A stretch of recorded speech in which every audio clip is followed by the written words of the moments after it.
The thing that is going on underneath everything else that is going on politically in the United States, and arguably what's going on in the world, all around the world, and particularly in the war in Ukraine, is a fundamental battle between oligarchic forces, forces of authoritarianism and tyranny and racism and homophobia and hate, essentially, on the one hand, and people who are trying to create a better world for all of us on the other.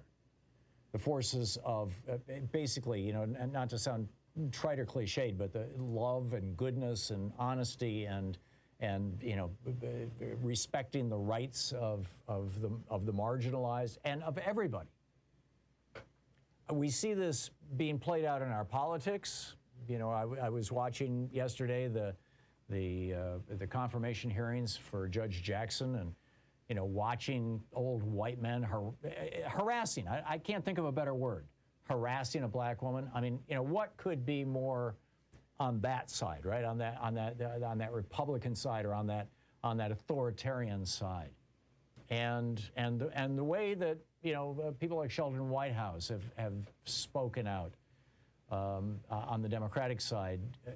There's just an essential nobility, in my opinion. I you know, I get it that this is an opinion, but I think I can back that opinion up. And you know, we're seeing the same thing around the world. We're seeing an extraordinary nobility among the Ukrainians, and an extraordinary level of brutal violence and absolute, you know, embrace of hierarchy and hatred on the Russian side. It's like the micro and the macro, but this is the world that we're dealing with. And there aren't a lot of sources right now where you can get your news, where you will hear those contrasts laid out as starkly as I just said it. You're not going to hear, there's so much both sidesism. The New York Times a couple of days ago ran an op-ed about how, you know, we're all losing free speech. And on the one hand, you've got Republicans who are trying to ban books and trying to fire teachers and trying to, you know, shut up people who want to talk about American history. And on the other hand, you've got cancel culture.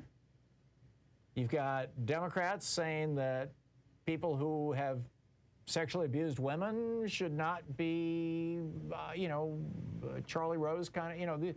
It was just such a false equivalence. It was just mind-blowing. You don't find that kind of nonsense, to say a word that can be said on the radio and television, on Free Speech TV. On Free Speech TV, you get straight talk. It's not that often you find straight talk on America's media. So please step up now and help out Free Speech TV. Pitch in. This is a great organization. It's a great television network. There's some great programs on this network. And it doesn't exist without your help. So here's your opportunity. 877-378-8669 is the phone number. Call now. Let them know you're watching this show. Let them know what you care about on Free Speech TV. You know, convey your thoughts to the network. They do get passed along. And let's keep this thing going. Let's keep this network on the air. With the $20 gift, you have your choice of the Free Speech TV Clear sticker, or the Free Speech TV bumper sticker, or the Proud Student of a Thom Hartmann University bumper sticker. if nothing else, it's a great gag gift, right? They're cute. They really are kind of cool. With a $50 gift, there's the Free Speech TV Seed Bomb. Celebrate Earth Day every day. With a $75 gift, there's the Free Speech TV hat or the Free Speech TV mug. With a $100 gift, they will plant a tree on your behalf. With a $120 gift, this is the one and only way to get a copy of my newest book, The Hidden History of Big Brother in America. And I put a hell of a lot of work into this book. And I'm not saying you should try to get it because of that, but my point is that there is the stuff that I learned in the course of writing this book just blew my mind. I was just amazed. And I'll be talking about it, more on the program as time goes on, but I think you're really going to find it useful. Not just, enjoy reading it, but find it useful, informative. That's with a $120 gift and autographed by the author. Or the Free Speech TV Solidarity t-shirt with a $120 gift. With a $240 gift, you have your choice of the virtual meet and greet or the banned book box from Free Speech TV. You can also get that with a $20 a month commitment for 12 months. And that's Toni Morrison's book, The Bluest Eye, Mouse by Art Spiegelman, and Beyond Magenta by Susan Cookland. And with a $1,000 gift, come here to Portland and hang out with us, and I'll buy you lunch. You can watch the last hour of the program being put together. But all of those things are just kind of, freebies or bonuses. Oh, also, Frontline funder Sandy in New Mexico is offering a $10,000 match if we can hit our goals by the end of the week here. So please call now, 877-378-8669. Let's keep free speech, literally free speech, alive. Thank you.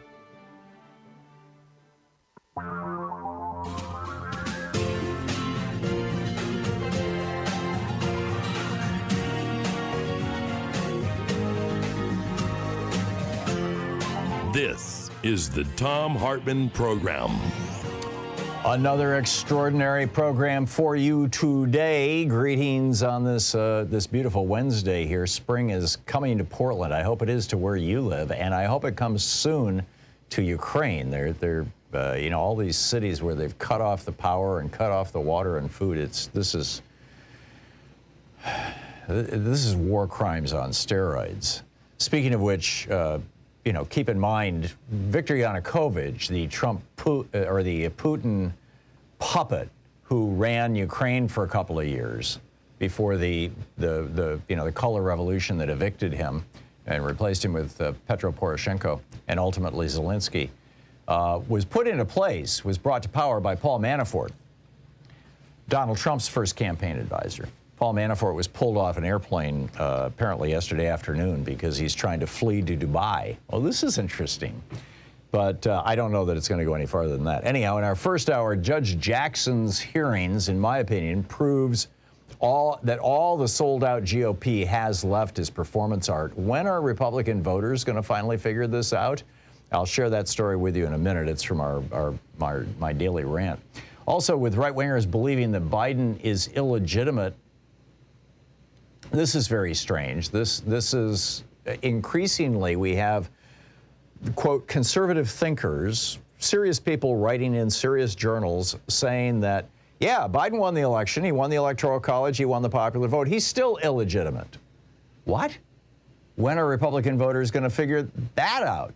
Also, geeky science in this first hour, rubies and sapphires raining out of the sky? I got to tell you about this. It's an amazing science story. In our second hour, Professor Richard Wolff will be with us. The war in Ukraine is taking place in the world's 5th largest wheat-producing nation. What is that going to mean socially and economically for both America and the world over the next couple of years? Also, as the Republican Party blocks funds, the federal agency responsible for making sure that COVID relief, as it were, shots, tests, things like that, are provided to uninsured people for free. That agency is basically going out of business. They're shutting down their operations this week. How many poor and uninsured families will COVID devastate now? Also in our second hour, neo-Nazis plotted to kill Black Lives Matter leaders and blow up the power grid. How different would the coverage of that story have been if they had been Muslims or black people It's a story you probably haven't heard about, and yet it's right out there. I mean, you know, they're right in court right now. In our third hour, Frank Dalene will be with us about a new Securities and Exchange Commission proposal on decarbonizing the planet. Is this a way to get to a zero carbon? It's absolutely a fascinating story. It sounds wonky, but I think you'll be amazed by it in our third hour. Also in our third hour, the UN climate chief calls for extreme weather warning systems for everyone on Earth. What's it going to take to wake up enough Americans that they'll start voting climate? So that's, you know, the broad outline of our program for the day. I want to start out with my piece today from HartmannReport.com. It's titled, Judge Jackson's hearing proves that all the sold-out GOP has left is performance art. I mean, it's somewhere between comical and tragic watching and listening to the hearings of Judge Jackson yesterday. Lindsey Graham threw his trademark hissy fit and stomped out of the hearing room. John Cornyn tried to sound erudite and failed. Marsha Blackburn outed herself as a religious fanatic. Ted Cruz thinks black judges should vet children's books about racism. And Josh Hawley and Tom Cotton just ended up making fools of themselves. But none of them actually really care. In fact, none of the Republicans, the elected Republicans, really do. Maybe Lisa Murkowski and Mitt Romney, but outside of them, at least with regard to the Senate, nah. And I don't mean that as just a purely partisan rant, a polemic. I mean this as a serious analysis of what has happened to the Republican Party over the last 40 years, which is what informed their behavior in yesterday and today's hearings. And I mean, this bizarre behavior. Back in 1976 and 78, the Supreme Court, in two decisions, Buckley and Bellotti, ended the laws against political bribery. In 76, they said billionaires can own politicians. In 78, they said corporations can own politicians. And this, of course, while the Democratic Party was still happily marinating in big money from the unions, this opened the door for the Republican Party to just, you know, boom. I mean, just an ocean of cash flowed into the Reagan campaign in 1980. And then the court doubled down in 2010 with their Supreme Court decision, Citizens United, which destroyed over 100 laws, state and federal, all across the country that regulated money in politics. And in the years since then, in the 12 years since then, the entire Republican Party has just basically sold out, as have a few Democrats, most notably Manchin and Sinema, but you know, there are some in the House as well. I mean, we got one here in Oregon, Kurt Schrader. So now we've got this complete sellout. So what were the Republicans actually trying to do yesterday at these hearings? I would submit to you that they really only had two goals.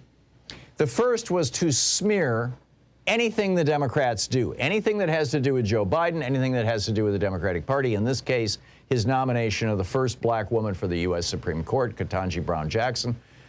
And the way that they tried to smear her is by making sure that over the next 24 hours of the news cycle, whenever her name is mentioned, child porn, critical race theory, and terrorists from Gitmo will also be mentioned. That was goal number one. Just muddy her up, just cover her with dirt to the extent that you can.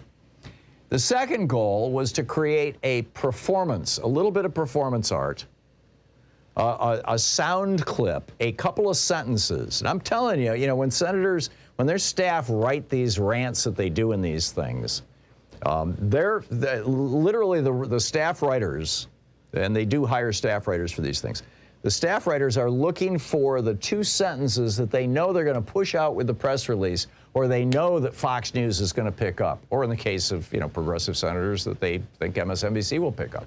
It makes sense, right? I mean, if you want to do this. And so all that they were really doing was trying to come up with their little 20 or 30-second clip that would play on a loop on Fox News and other, right-wing hate media. That's it. This is happening because the GOP is really no longer interested in governing. I mean, this is why for 19 years on this program, I've had this contest. The only person who has won so far, identified a relatively obscure law that Republicans passed that arguably benefited a few Americans. But I'm going to set that aside for purposes of this discussion. I cannot think of, and you cannot think of, one single piece of legislation proposed by Republicans, passed by Republican legislatures, signed by a Republican president, whose principal beneficiaries are average working people or poor people. 100, since 1980, 100% of all Republican legislation since 1980 has been devoted, or at least 99% of all Republican legislation since 1980 has been devoted to the extraordinarily rich and big corporations. It's just that simple. And it's not like it's a secret. They've been telling us this for 40 years. What's their mantra? Everybody knows it. Deregulation, tax cuts, small government. Right? Deregulate. Do away with pollution control so that the big polluting companies can make more money and we, and our children can get more cancers. To cut taxes. Make sure that the uber rich become the morbidly rich, while average working people are, are left behind. And small government, hey, screw poor people. This is just, back in the 1980s, by the way, these three things, tax cuts, deregulation, and small government, actually sold. Ronald Reagan could actually sell this stuff. This was the new idea. It hasn't been tried since 1921 with the Harding administration. Of course, it led us right straight to the Great Depression, but yeah, nobody's alive who remembers that. So, they don't have any concerns about actual issues. All they're trying to do, the Republican Study Committee came out last year and said, our task number one, win the culture wars. And by the way, we're winning, they said.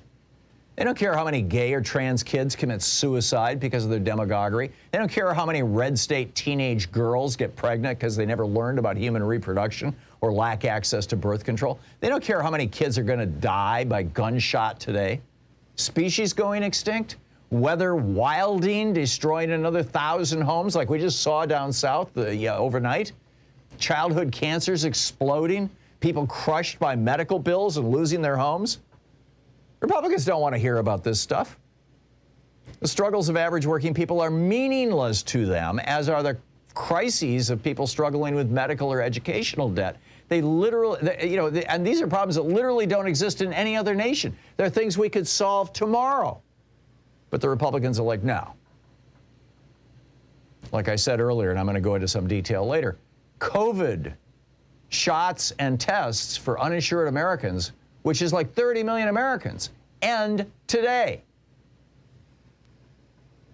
And they're happy to ignore the fact that the United States, apparently on advice from beer bong Brett Kavanaugh, when he was working for George W. Bush, tortured and murdered people at Gitmo. Their absurd concern that white children will be scarred for life by discovering that a small minority of white people were once brutal slaveholders. This is just pure theater.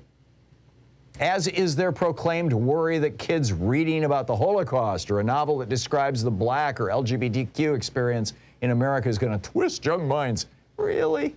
It's all theater to distract us from their real work, which is increasing the poisons in our air and water to jack up the profits of their obscene overlords. And the more hate they can create among Americans, the better, because that means that their social media presence will, be jacked up by the algorithms that keep us in a state of perpetual outrage. Seriously, they have no interest in governing. I mean, sure, they'll wrap a little tiny carrot for the average person in a giant box with a pony for the billionaires, like with the Bush tax cuts or the Reagan tax cuts or the Trump tax cuts. But are they going to do anything for the average working person? Are they going to do anything for poor people in America? For the 50% of Americans who have a negative net worth? No, not a chance. Forget about it. When are Republicans going to wake the hell up to this? What's it going to take? Do you have any suggestions about how to wake Republicans up to Republican voters to what their elected officials are doing? This is the Thom Hartmann Program. We'll be back. Biden's illegitimacy. This is a bizarre story. And rubies and sapphires from the sky?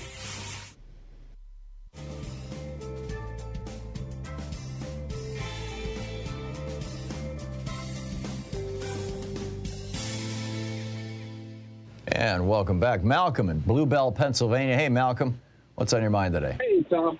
I just had 2 cents to add in. Our philosophy in Vietnam was to save a village, you destroy that village. My father, he spent 5 years there serving. Yeah. And that was what he came back with. And if you remember with General Colin Powell, he said that if you break it, you bought it, referring to, I want to say most likely Libya and the way we left a few felt. No, he was referring to Iraq, and we had to destroy the village to save the village. I believe was a quote from McNamara, Nixon's defense or Johnson's defense secretary. I could be wrong on that.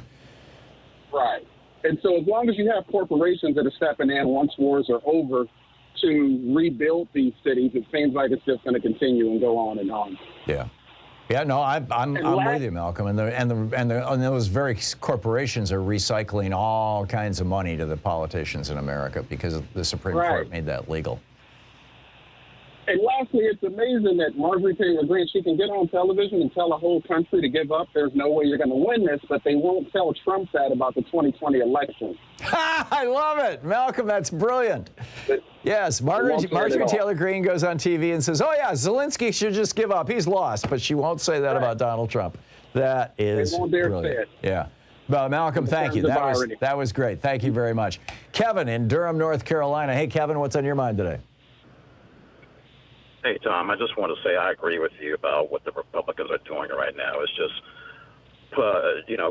throwing out campaign messaging and trying to get spots on Fox News. I've been following Ted Cruz's Twitter all morning, and all it is just one Fox News clip after the other. Yeah. Him going off critical race theory, which, of course, I've talked about this on your show before. I mean, here in my neck of the woods, black kids were actually targeted at school in a mock slave auction.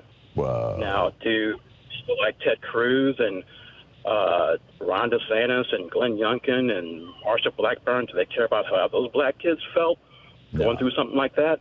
No, they don't care about white kids either.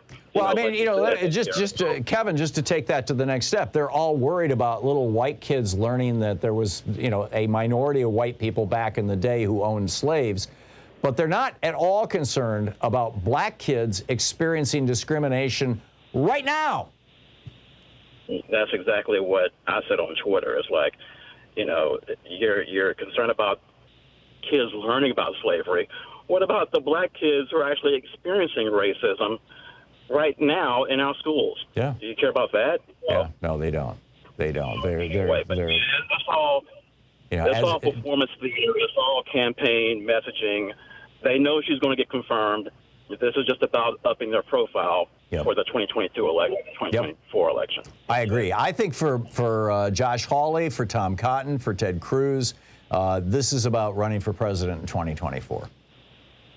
That's what they're trying to do. And for Marsha Blackburn, she's just trying to cement her credentials as, that she's risen above her bachelor's degree in home economics. Honest to God, I didn't, I remember those back in the 60s. You could get a BS in home ec, but I didn't think anybody in the Senate had one. I probably shouldn't laugh. I'm sorry. I'm dating myself here. Kevin, thank you very much for the call. I got to run, but this is just nuts. It's just nuts. And what's it going to take to wake up Republican voters to how they're being scammed? I'm not sure it's even possible. Maybe you have an idea? We'll be right back.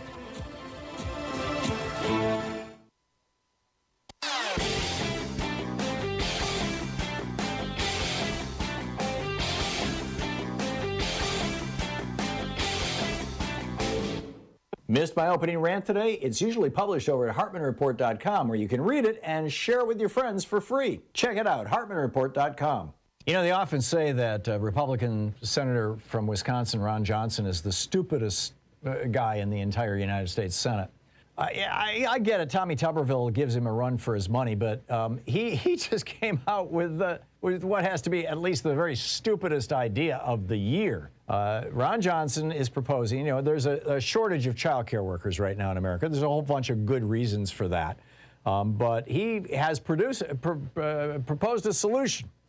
His suggestion, any woman in America who's getting any kind of public assistance, you're getting food stamps, you're getting, tuition relief, whatever it may be, you would be forced to go into daycare centers and care for children. Yeah, seriously. This is Ron Johnson's idea. People who had no training, and one of his assistants said, well, it's just like teachers who teach in public schools where their own kids attend. No, it's not. These are not trained professionals. There's no union. This is nuts. There's a whole video about it over at thomhartmann.com. Check it out.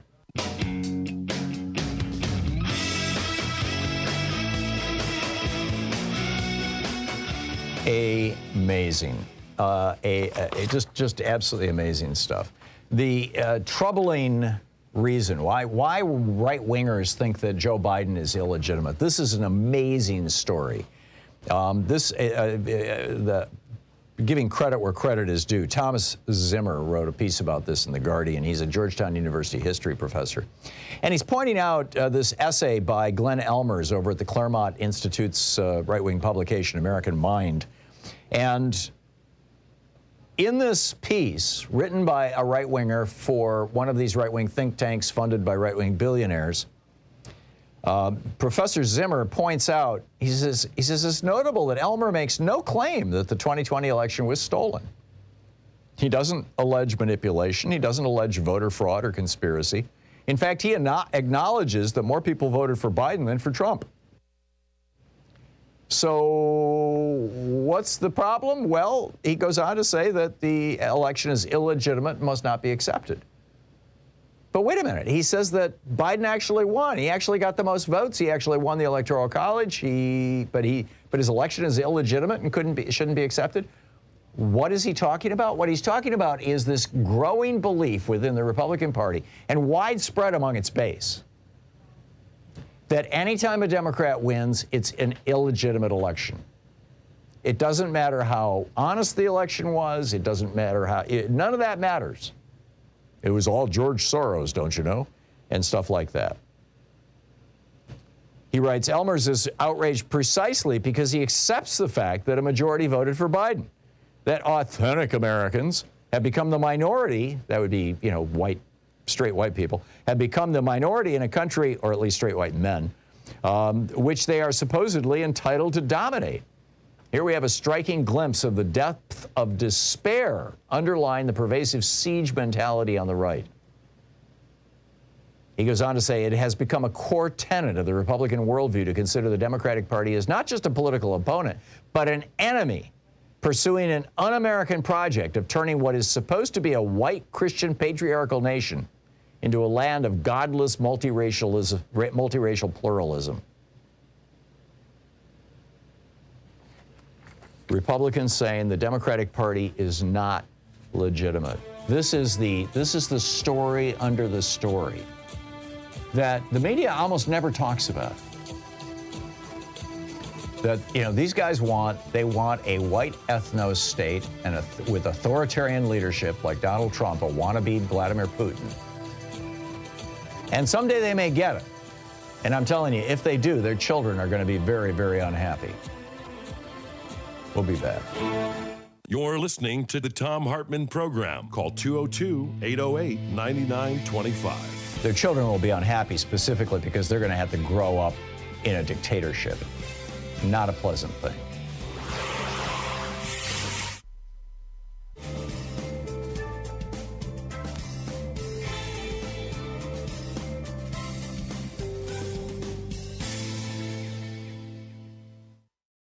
The thing that is going on underneath everything else that is going on politically in the United States, and arguably what's going on in the world, all around the world, and particularly in the war in Ukraine, is a fundamental battle between oligarchic forces of authoritarianism and tyranny and racism and homophobia and hate, essentially, on the one hand, and people who are trying to create a better world for all of us on the other.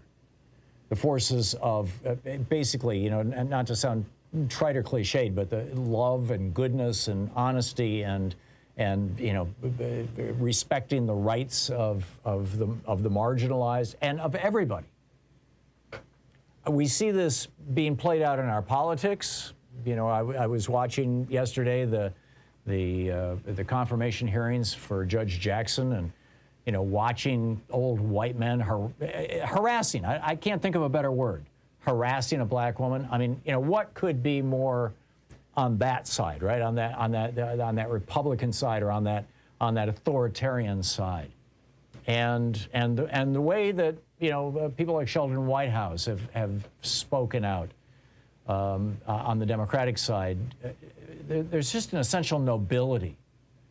In my opinion, I get it that this is an opinion, but I think I can back that opinion up. And we're seeing the same thing around the world. We're seeing an extraordinary nobility among the Ukrainians, and an extraordinary level of brutal violence and absolute embrace of hierarchy and hatred on the Russian side.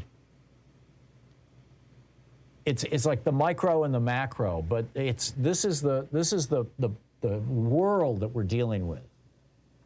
And there aren't a lot of sources right now where you can get your news, where you will hear those contrasts laid out as starkly as I just said it. You're not going to hear, there's so much both sidesism. The New York Times a couple of days ago ran an op-ed about how, we're all losing free speech. And on the one hand, you've got Republicans who are trying to ban books and trying to fire teachers and trying to, shut up people who want to talk about American history. And on the other hand, you've got cancel culture. You've got Democrats saying that people who have sexually abused women should not be, Charlie Rose kind of, it was just such a false equivalence. It was just mind-blowing.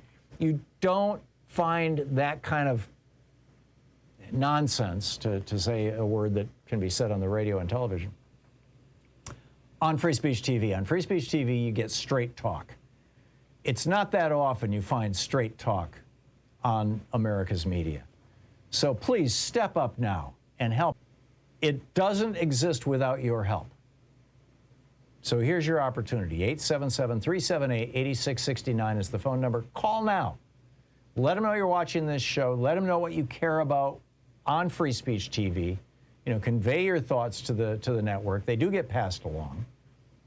And let's keep this thing going. Let's keep this network on the air. With the $20 gift, you have your choice of the Free Speech TV Clear sticker, or the Free Speech TV bumper sticker, or the Proud Student of a Thom Hartmann University bumper sticker. If nothing else, it's a great gag gift, right?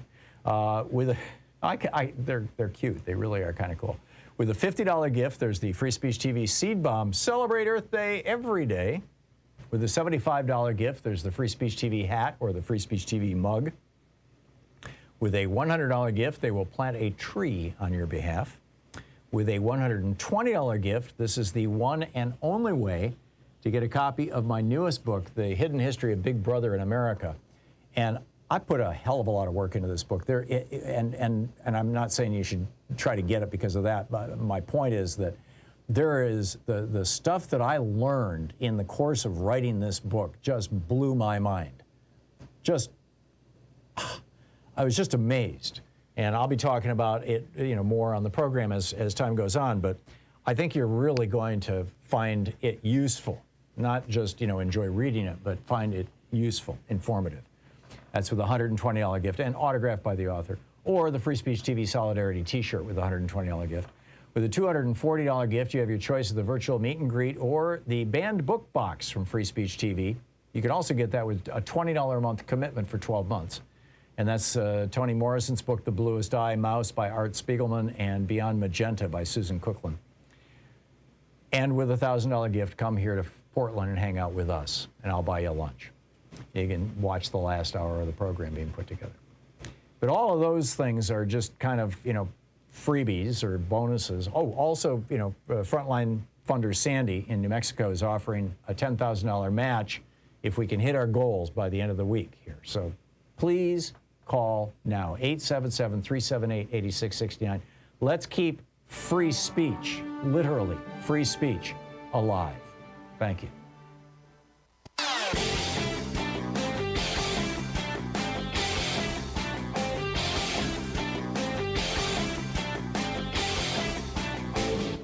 Our 1-hour free podcast recaps our show, and it's available wherever fine podcasts are found. And we have the full 3-hour podcast available over at thomhartmann.com if you want to really support our program.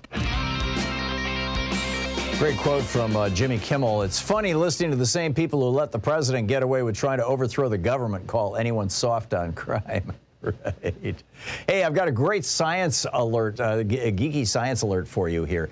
The scientists have discovered a planet. It's about the size of Jupiter. So this is a really big planet, and it's really close to its sun. It circulates the sun. It's got an orbit of every 30 hours, so it's very close to the sun. So one side of the planet is just blisteringly hot, and the other side of the planet, which permanently faces away from the sun, is freezing cold.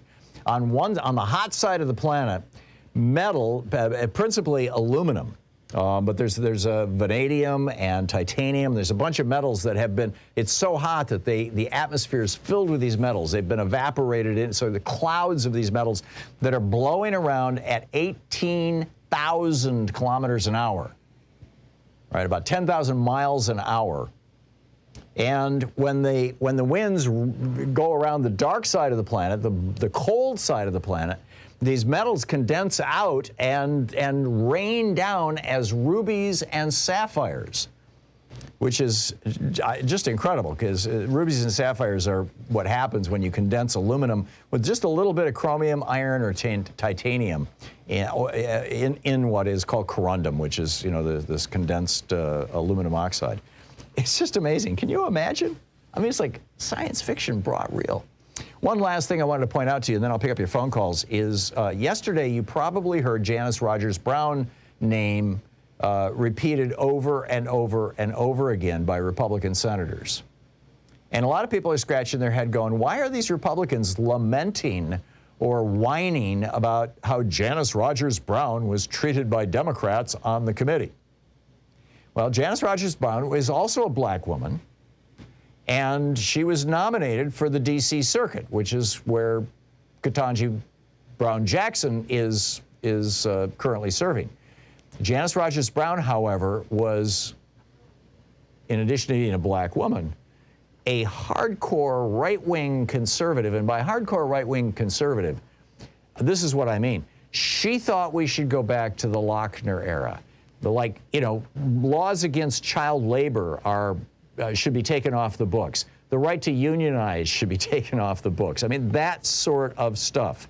She was, she was just like totally, shall we say, unqualified. She felt that the government should not economically regulate the economy in any way or regulate business. She referred to the New Deal, Franklin Roosevelt's New Deal, the 1930s. She said this was the triumph of our own socialist revolution. George Will, the conservative columnist, described her as out of the mainstream of conservative jurisprudence. Nonetheless, after 2 years, the Republicans finally said, okay, enough of this Democratic filibuster. We're going to allow federal judges to be appointed with a simple majority vote. They broke the filibuster around her. And sure enough, she got on the D.C. Circuit. She stayed there for about 12 years, and then she left. And I'm sorry, I don't know how she left. I don't know if she, you know, retired or got sick or what. But she's not on the court any longer. But that's who they're talking about. This right-wing crazy who just happened to be, you know, black and a woman, but she was a right-wing crazy. And they're like, oh, they're having a sad about it. Anyhow, picking up your phone calls here. Sean in North Platte, Nebraska. Hey, Sean, what's on your mind today? Hey, Tom. I'm kind of I've had an argument with people that I've never lost. Why is there bigger government at the state and county level than there is especially red states, than there is the government itself? Like an example would be if you get assistance from the government, they encourage you to work more. They encourage you can own more assets. You can work more. You can shoot. Like where the state government, they want to know all your business. They want to know you have to sell part of your assets. Where the government level, whereas at the federal government level, it's just here's your Social Security check. Well, they're trying to means test all that stuff. But I think, Sean, your point is really well taken. The state governments really, really want to get into your life. They want to know what you own. They want to know what assets you have. They want to make it really hard for you to get unemployment benefits, for example. They want to make it really hard for you to get Medicaid benefits. Basically, any kind of benefits that the states provide. And they're constantly, tightening the screws on these things. Excellent point, Sean. Thank you very much for calling and making it. James in Berkeley, California. Hey, James, what's on your mind today? Tom, I believe that if the U.S. and Europe are going to prevent a stalemate in Ukraine, we might need to make it clear that Ukraine can go ahead and not become a member of NATO, can become a member of the EU, but that would be a non-exclusive membership in which they're able to also be a part of whatever trade regime or blocks or whatever are occurring in that part of the world. Yeah. Because we need, to act now to end this diplomatically, so the Biden administration is not put in a position of sending U.S. troops to Lithuania or Latvia. Yeah, I get what you're saying, James. I think the next 48 hours or maybe 72 hours, the next 2 to 3 days, are going to be absolutely pivotal in this war. Number one, you've got Joe Biden just got on a plane this morning to go to Brussels for a NATO meeting. That's going to be a big deal. The NATO's having essentially an emergency session to try to decide what to do. They could decide to put peacekeeping troops in Ukraine. Putin has come out and said, if you do that, it would be a very bad idea. In other words, he's afraid of that. But it would be considered an escalation by him. I think that it's, frankly, I think it's a reasonable thing. But, we'll see. The other possibility is that, and there's a lot of discussion about this, the U.S. government has released intelligence suggesting that Belarus is getting ready to send their troops in because Russia's troops are failing. And Belarus is, just, 70, 80 miles from Kyiv, and that's where the big failure is happening. And if the Belarusian troops go into, particularly to Kyiv, to that area, they've got the numbers that Russia right now is lacking. And the question is, will their military go along with it? I mean, Belarus has had a very, very strong anti-authoritarian movement. Lukashenko is, if I'm remembering correctly, is the name of the strongman dictator who runs Belarus. And you'll recall, Rachel Maddow was all over this. The rest of the media pretty much ignored it. But this was last year, as I recall. There were these huge protests in the streets against Lukashenko, basically stealing the last election. And he came and he started shooting. I mean, he was killing people. They were shooting live ammunition into those crowds. So the question, will the Belarusian troops go along with it if he tries to send them in?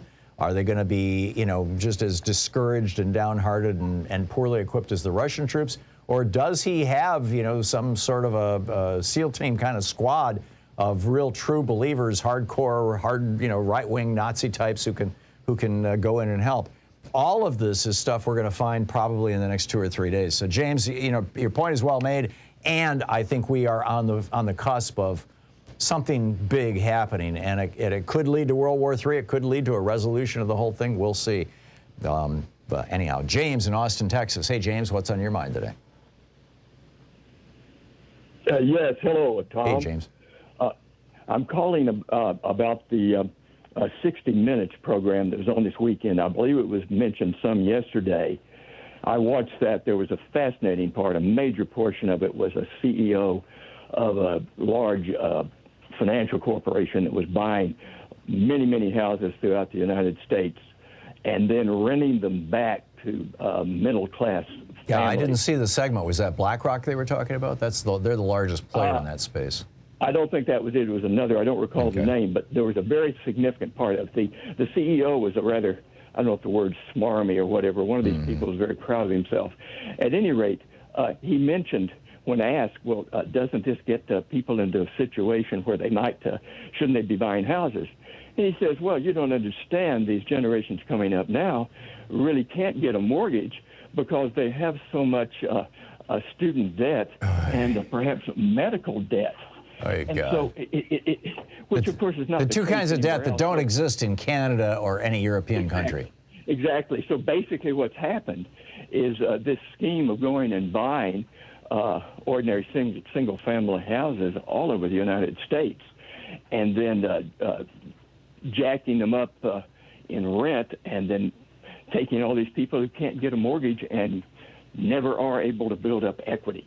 It's fascinating. I'm sure this is, as I understood from the program, this is happening throughout the country. It's not just this organization. That's I wrote a piece about this about a month or two ago, and it's worth reprising. I during the break, I think I'll dig through and retweet it, and you can see it, because it's got the names of a bunch of those companies, hot links to stories about them, all that kind of stuff. But Jim's spot on. Thanks for the heads up on that. Fred in Exeter, New Hampshire. Hey, Fred, what's on your mind today?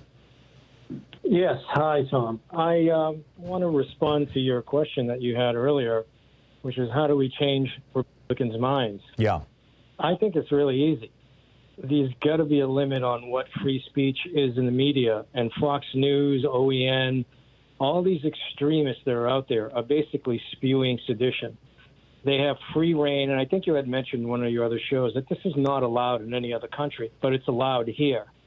And this has spawned a whole subculture in the States, starting with, really propagated by Rush Limbaugh and all his minions that are like him, that are on the airways, and really just distorting people's minds. As you know from that documentary, the brainwashing of my father, I believe it's called. Jen Senko. Is a clear example of how this happens. And this really has to stop, because these people are just doing it for the money. And they're each trying to outdo each other in insanity. Oh, yeah. And then on top of that, you've got social media algorithms that drive this kind of stuff specifically. And the social media companies refuse to make public the algorithms, which, I think, frankly, they should be transparent about. But I'm with you, Fred. I just don't have an answer for it. I'm not in favor of blowing up the First Amendment. Well, I am. Yeah, okay. Fred, thanks for the call. You're listening to Thom Hartmann. Visit ThomHartmann.com for audio and video archives. I mean, Fred is right on one thing. Canada said no to Fox News. No, you can't broadcast here. What you're selling is poison. You can't do it.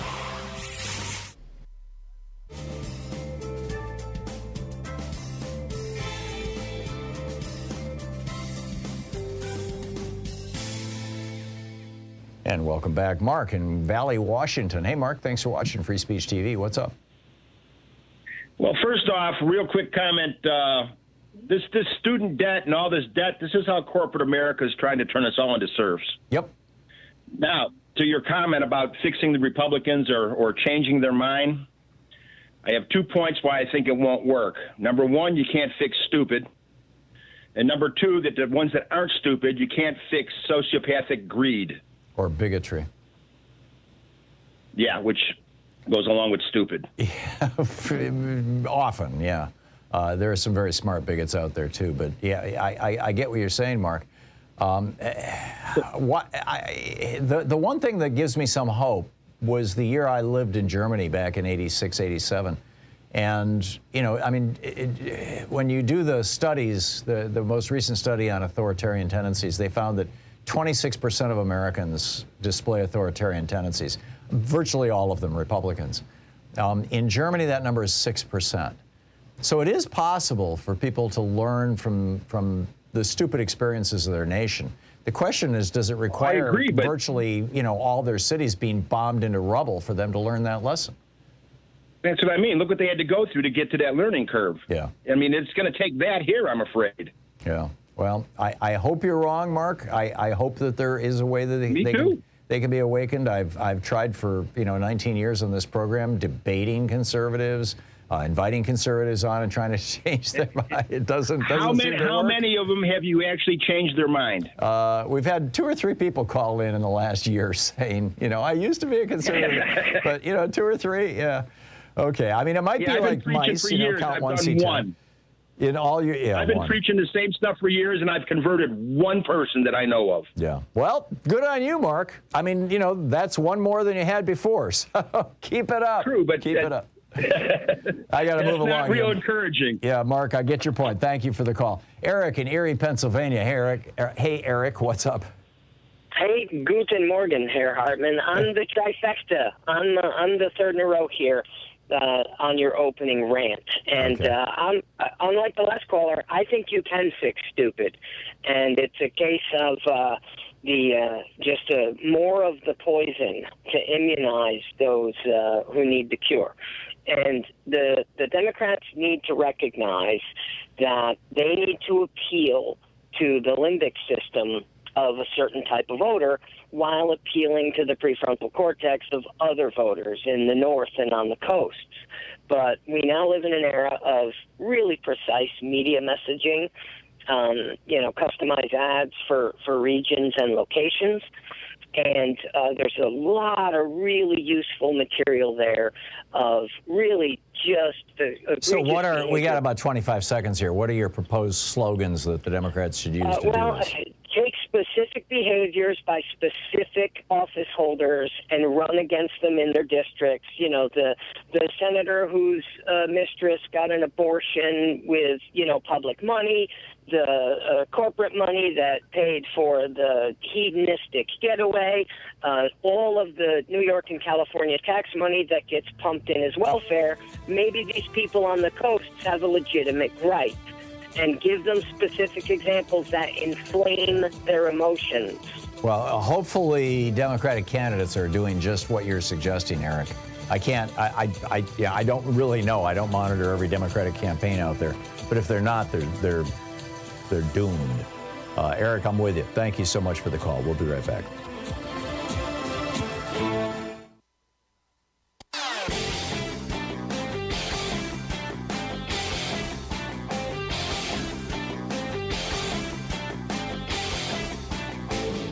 Hey, I've got a new book out. It's called The Hidden History of Big Brother in America, How the Death of Privacy and the Rise of Surveillance Threaten Us and Our Democracy.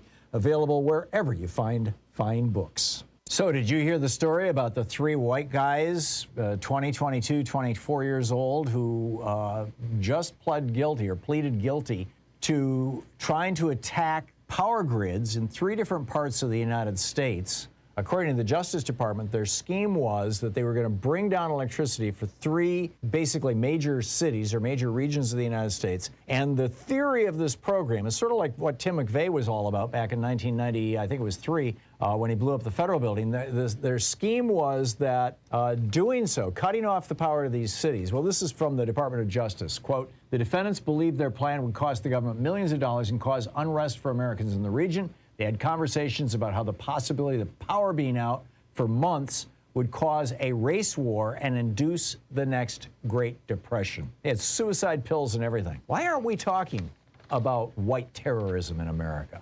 There's a video about this over at ThomHartmann.com. Check it out.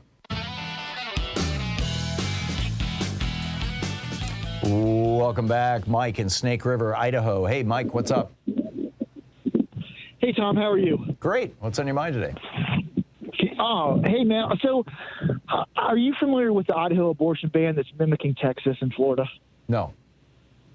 Oh, my God. So it passed the House and the Senate. It's going to Governor Brad Little's desk for signing. It's a clone of the Texas bill? Oh, here's Idaho's little twist. And I don't get it because the people here are so nice. Any family member of the fetus can sue the abortion provider for minimum $20,000 in damages, including family of the rapist. Whoa. Whoa. That's bizarre, Mike. I don't understand it. I lived in Colorado. I lived in Wyoming. The people here are so nice, and the politics is so radical. I don't get it. Yeah. There's a pretty heavy Mormon influence here. Sure. But I looked up the Mormon views on birth control and things, and they're actually fairly progressive. Yeah. As people go. Yeah. I don't get it, and it's not getting any press. But I don't know why they're trying to out crazy Florida and Texas. So but they're doing a bang-up job. Idaho is about to sign a law where the family of a rapist can sue a raped and impregnated woman for getting an abortion for $20,000 in damages. And they is that $20,000 per provider? Oh, sue the provider, not the woman. Okay, got it. Yeah. Is that, let's say that rapist has a really big family, got, like 5 brothers and sisters. Can all 5 of them also can they get $20,000 a piece out of the doctor? That is the way I read the bill, yes, Tom. Wow. This is nuts. Mike, thanks for the heads up on that. I'm going to have to do some digging. I appreciate the call. Ryan in Sebastopol, California. Hey, Ryan, what's on your mind today? Hey, Tom, can you hear me all right? Yes, sir. I was just thinking about protecting the vote, and in our country with money, where money talks, is there a way to tabulate what the vote is worth? In my head, I crunched the GDP of 21 trillion divided by 350 million people. That's $60,000 a person a year. I was wondering if we could, if through executive order or otherwise, is there a way that we could allow people who are illegally or wrongfully thrown off of voter rolls to sue the state for doing that? For the value of their vote. By the way, you would probably want to divide it by the number of registered voters in the United States, and I don't know for sure what that number is. 120 million sticks in my head, but I could be wrong. Because that might just be what the turnout was in the last election. I frankly don't recall, but it's less than the 360 million, which includes all the children in the United States and all the people who aren't registered to vote. So that's interesting. How do you quantify damages? You know, if Mike DeWine and his administration up in Ohio go ahead with what the Supreme Court authorized, or at least 5 right-wing cranks on the Supreme Court authorized a couple of years ago, and purge you from the voting rolls, even though you're a legitimate voter, but the sin you committed was registering as a Democrat. If they purge you from the voting rolls, how do you quantify the damage that was done to you by not allowing you to vote? That's a fascinating question. I don't know the answer to that question, Ryan, but you got me thinking. That's a great start. Thank you for that. I appreciate it. Fred in LaPorte, Indiana. Hey, Fred, last minute is yours. What's up? Yeah, our governor here, which is Republican, and of course the Republican is the Law and Order party, just signed a bill Monday that in Indiana it will be okay for anybody to carry a handgun without first getting a permit to do so. That starts in effect in July, the way I understand it. Regardless of convictions for mental illness or diagnosis? I don't think there's any restrictions. No restrictions. So wife beaters. As far as I know, he just signed a bill. It's okay for anybody 18 years old to get a handgun under the protest of our head of our state police. Burglars.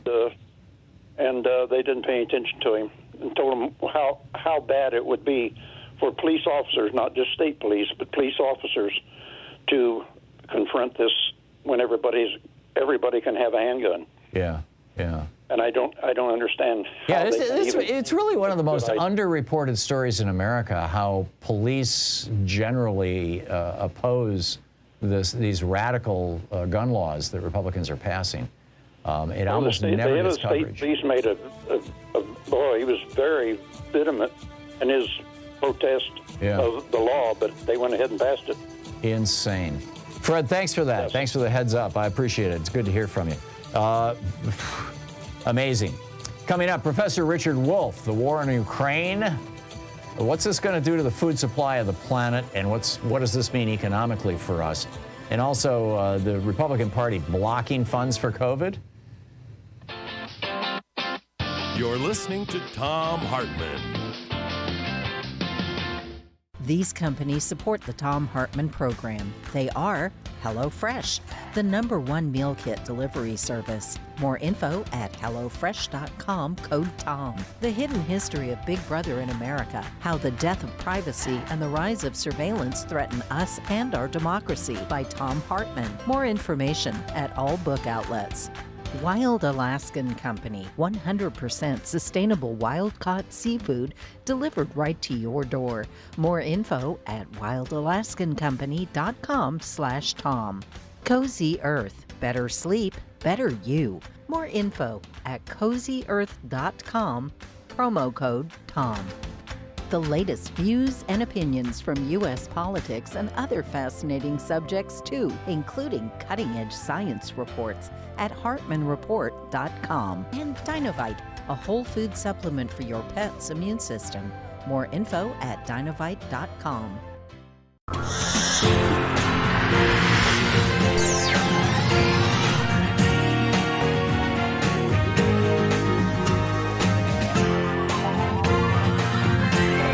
We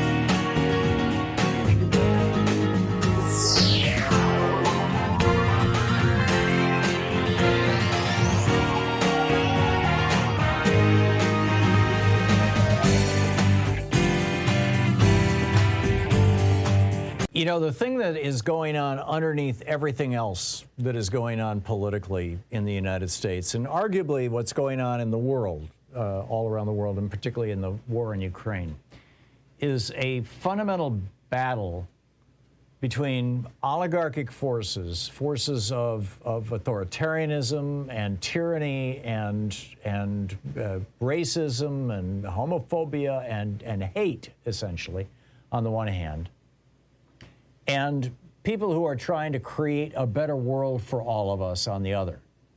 The forces of basically, you know, and not to sound trite or cliched, but the love and goodness and honesty and you know, respecting the rights of the marginalized and of everybody. We see this being played out in our politics. You know, I was watching yesterday the confirmation hearings for Judge Jackson, and you know, watching old white men harassing. I can't think of a better word. Harassing a black woman. I mean, you know, what could be more on that side, right? On that Republican side, or on that authoritarian side, and the way that, you know, people like Sheldon Whitehouse have spoken out on the Democratic side. There's just an essential nobility, in my opinion. You know, I get it that this is an opinion, but I think I can back that opinion up. And you know, we're seeing the same thing around the world. We're seeing an extraordinary nobility among the Ukrainians, and an extraordinary level of brutal violence and absolute, you know, embrace of hierarchy and hatred on the Russian side. It's like the micro and the macro, but this is the world that we're dealing with. And there aren't a lot of sources right now where you can get your news, where you will hear those contrasts laid out as starkly as I just said it. You're not going to hear, there's so much both sidesism. The New York Times a couple of days ago ran an op-ed about how, you know, we're all losing free speech. And on the one hand, you've got Republicans who are trying to ban books and trying to fire teachers and trying to, you know, shut up people who want to talk about American history. And on the other hand, you've got cancel culture. You've got Democrats saying that people who have sexually abused women should not be, you know, Charlie Rose kind of, you know. It was just such a false equivalence. It was just mind-blowing. You don't find that kind of nonsense, to say a word that can be said on the radio and television, on Free Speech TV. On Free Speech TV, you get straight talk. It's not that often you find straight talk on America's media. So please step up now and help out Free Speech TV. Pitch in. This is a great organization. It's a great television network. There's some great programs on this network. And it doesn't exist without your help. So here's your opportunity. 877-378-8669 is the phone number. Call now. Let them know you're watching this show. Let them know what you care about on Free Speech TV. You know, convey your thoughts to the network. They do get passed along. And let's keep this thing going. Let's keep this network on the air. With a $20 gift, you have your choice of the Free Speech TV clear sticker, or the Free Speech TV bumper sticker, or the proud student of a Thom Hartmann University bumper sticker. If nothing else, it's a great gag gift, right? They're cute. They really are kind of cool. With a $50 gift, there's the Free Speech TV Seed Bomb. Celebrate Earth Day every day. With a $75 gift, there's the Free Speech TV hat or the Free Speech TV mug. With a $100 gift, they will plant a tree on your behalf. With a $120 gift, this is the one and only way to get a copy of my newest book, The Hidden History of Big Brother in America. And I put a hell of a lot of work into this book. And I'm not saying you should try to get it because of that, but my point is that there is the stuff that I learned in the course of writing this book just blew my mind. I was just amazed. And I'll be talking about it, you know, more on the program as time goes on, but I think you're really going to find it useful. not just, enjoy reading it, but find it useful, informative. That's with a $120 gift and autographed by the author, or the Free Speech TV Solidarity t-shirt with a $120 gift. With a $240 gift, you have your choice of the virtual meet and greet or the banned book box from Free Speech TV. You can also get that with a $20 a month commitment for 12 months. And that's Toni Morrison's book, The Bluest Eye, Mouse by Art Spiegelman, and Beyond Magenta by Susan Cookland. And with a $1,000 gift, come here to Portland and hang out with us, and I'll buy you lunch. You can watch the last hour of the program being put together. But all of those things are just kind of, freebies or bonuses. Oh, also, Frontline funder Sandy in New Mexico is offering a $10,000 match if we can hit our goals by the end of the week here. So please call now, 877-378-8669. Let's keep free speech, literally free speech, alive. Thank you.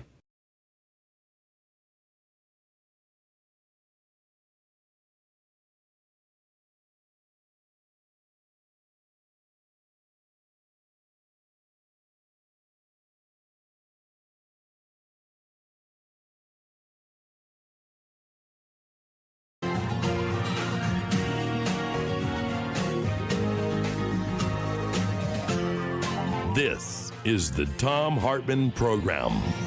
Welcome back to the second hour of our program. On the line with us, our old buddy, Professor Richard Wolff, the economist, co-founder of democracyatwork.info, author of numerous books. His latest, The Sickness is the System, When Capitalism Fails to Save Us from Pandemics or Itself. You can tweet him at Prof. Wolff or democracy@WRK.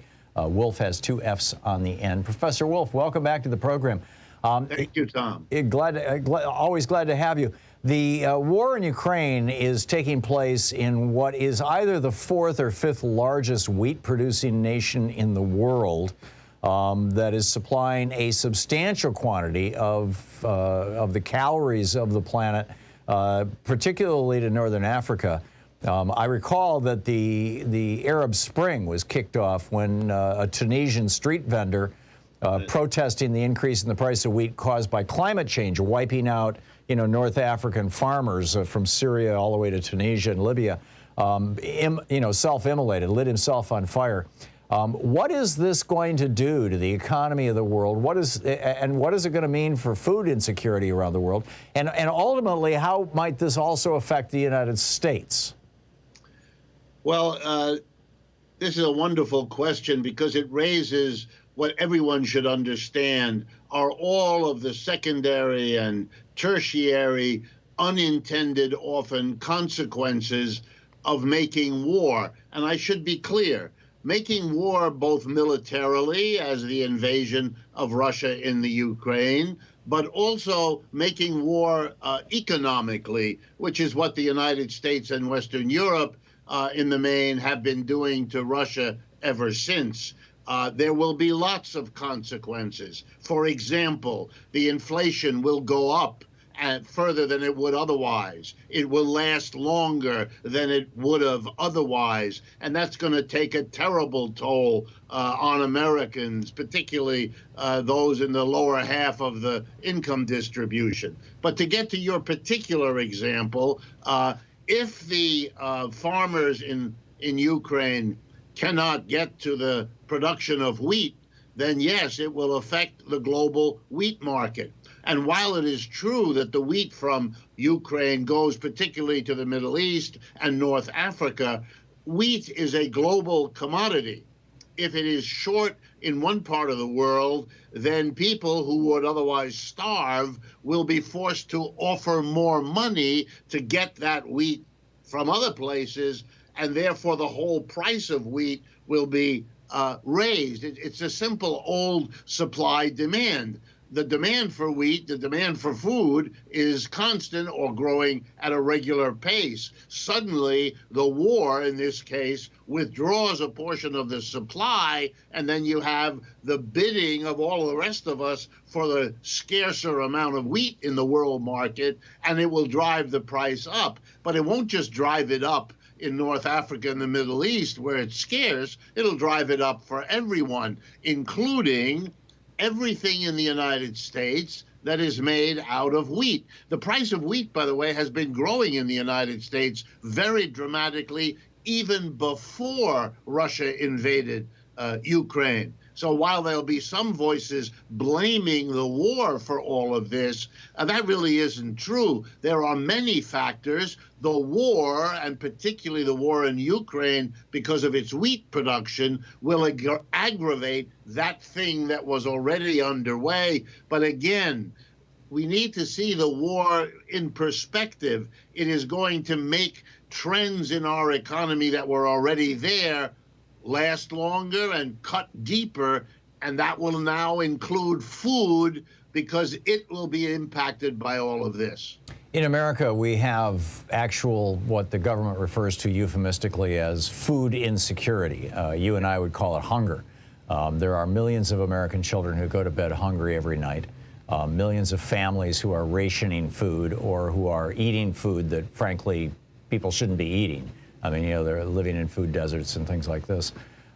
It seems like this is just going to exacerbate that problem. I don't, frankly, recall the exact numbers. Maybe you know them, but my recollection is that food stamps provide people with roughly $3 per day per person to buy food. Maybe it's more than that now. I've been doing this show for 19 years, and a lot of numbers have flown by me, and a lot of inflation has incurred during that time. But how should American policy change to deal consequentially with this, coming increase? It sounds like a substantial increase in the price of food in the United States.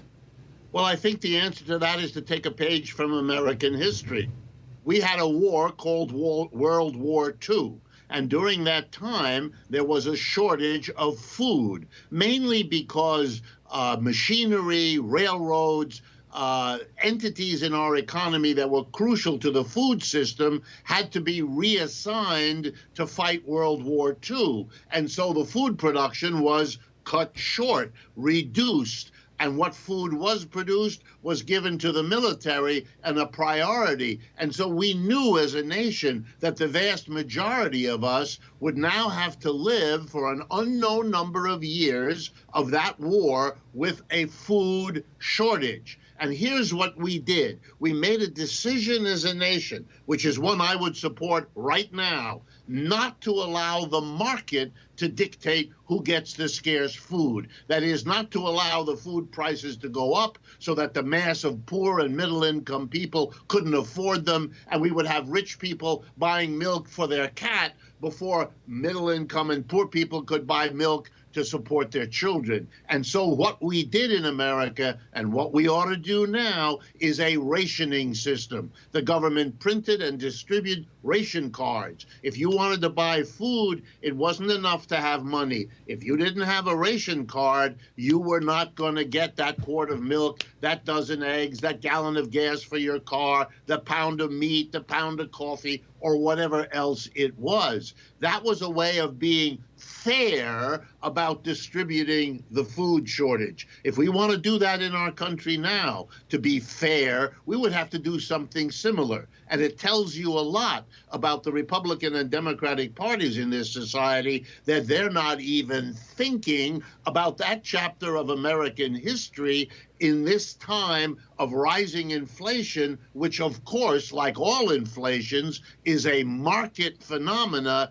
that is best for those who have a lot of money and worst for those who don't. My parents both lived through that. I remember as a kid growing up with stories about, rationing food. And not just food. I mean, my mom, I don't know if it was to her dying day, but I remember as a kid, she would, when the toothpaste tube was, seemingly completely out of toothpaste, she would squeeze it in the door, close the door on it to get that last little bit out, something that she learned to do in the 1940s when I don't know if toothpaste was rationed or if it was just so expensive. Well, there is an example that you bring up. They rationed oil and gas. In other words, you couldn't get more than a certain number of gallons of gas. And by the way, the government did that just again like now when fuel prices were going crazy. as they are going now. So the same logic applies. And I'd like to drive home to your audience that when the government handed out the ration tickets, it handed out, you'll love this, to each according to their need. In other words, if you were a rural family, you got more gas coupons because you had to work your car, your truck, you had to go longer distances. That's what rural means. Urban people didn't. If you had a larger family, you got more coupons for milk or meat. In other words, there was an attempt to be socially fair about a period of difficulty. But my parents, my dad was a rabid Republican all his life. His father was a rabid socialist, and I think that it was an ab reaction. But nonetheless, the stories that I heard about World War II as a kid were that everybody pulled together. Even if they hated Franklin Roosevelt, once the war happened, everybody pulled together. I can't imagine that happening today when you've got Republicans promoting the idea that people shouldn't even wear masks after 1 million, or nearly 1,970,000 Americans have died from a deadly disease. Oh, we don't need masks. We don't need. How do you get them on board for something as what they would describe as radical as rationing, food or fuel? Well, it has something to do with those we call leaders in our culture, in our spirituality, in our religions. What happened in World War II was that the argument was made, by the way, explicitly, that if you want a unified country to fight and win a war, you better treat everybody together. We better not just say we're all in it together. After all, we all say that. We said it about COVID, and it wasn't true. Older people, poorer people died in much greater numbers than wealthier people. But if you really want unity, you better have a rationing system. Otherwise, the disunity at home will produce anger, bitterness, envy, and social divisions, which will not only be bad for us here at home, but will undermine and undercut the war effort. And boy, it seems to me all that applies right now. Yeah, amen. Professor Richard Wolff, the co-founder of democracyatwork.info, and Prof. Wolff with 2 Fs on Twitter. Professor Wolff, thanks for dropping by today. It's always great talking with you. Thank you, Tom. We'll be right back with more of the news of the day, and also the Republican Party now blocking funds for COVID relief. This is a big deal. We'll be right back. This is the Thom Hartmann Program. Back with more of the news of the day and your calls in just a moment here on the Thom Hartmann Program. Talk media for the sane among us. Yes, we're still here.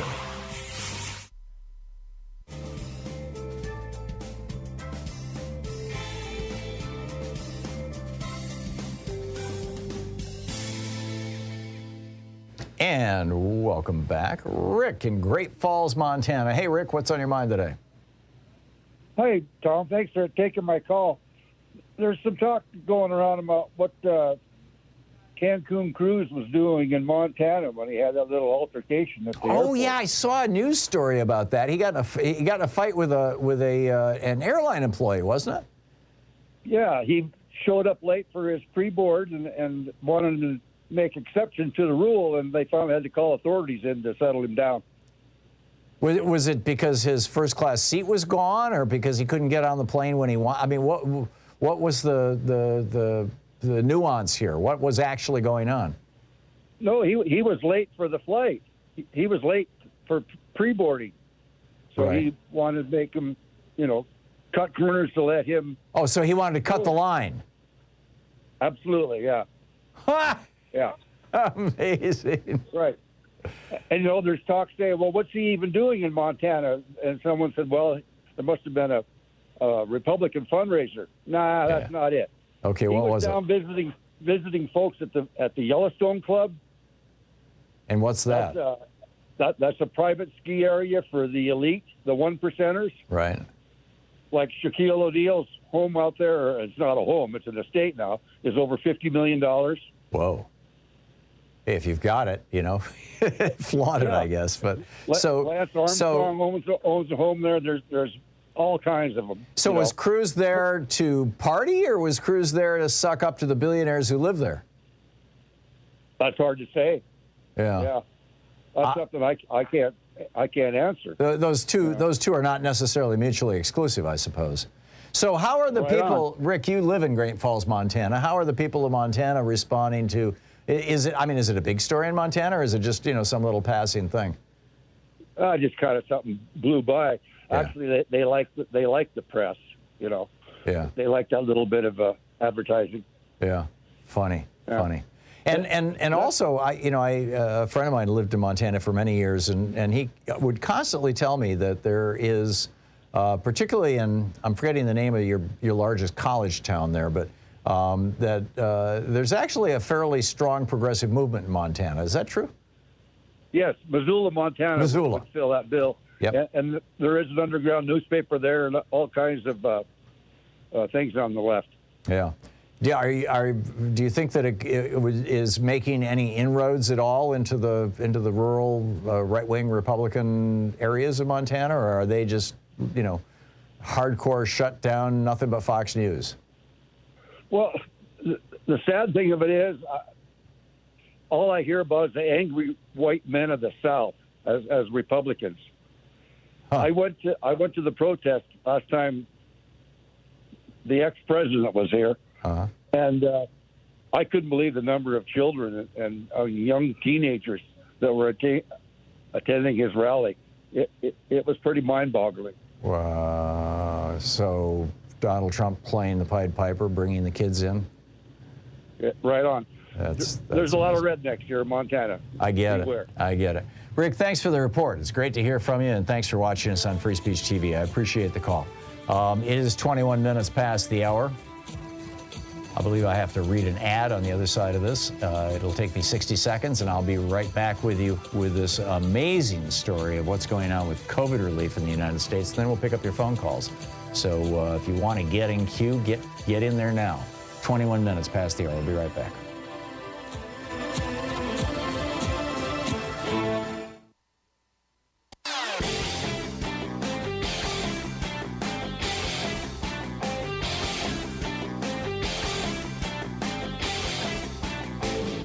Change starts with you. You can be calling your Democratic or Republican representatives to let them know what you think by calling 202-224-3121. It's the Capitol switchboard. It'll get you right through to them. 27 Republican senators sent a letter to the Energy Secretary, Jennifer Granholm, echoing talking points that the American Petroleum Institute pushed out on Twitter recently, saying that basically if we're going to stop importing Russian oil into the United States, which, by the way, the Russian oil imports into the U.S. are just a trickle. It's just a tiny drop in the bucket.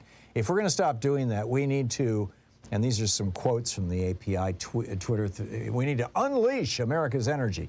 We need to release permits for energy development on federal lands. We need to issue offshore leasing plans for the next 5 years. We need to accelerate energy permitting infrastructure. We need to reduce regulatory and legal uncertainty.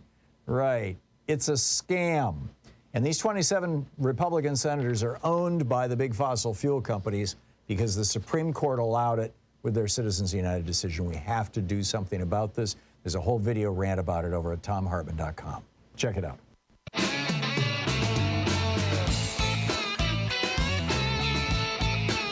Welcome back. Thom Hartmann here with you. Okay, this is a huge story that is getting no coverage whatsoever, and I can't figure out why. Maybe you can help me figure this out. There's a federal agency. It's called the Health Resources and Services Administration, that is the agency through which flows things like if an uninsured person wants to get a COVID test, then you see, the insurance companies typically the government will bill your insurance company or they'll bill Medicare, depending on how old you are. But if you're uninsured altogether, there is this fund that pays for your COVID test. Similarly, there is this fund administered by the Health Resources and Services Administration, HRSA, that pays for your vaccines. Now, keep in mind, about a third of Americans are not vaccinated yet. And about 30 million Americans have no health insurance whatsoever. They live in red states where Medicaid has not been expanded. And in the last omnibus budget bill, when they finally passed the budget with $30 billion, more in it, $29 billion more than President Biden asked for the Pentagon. They stuffed in an extra $29 billion.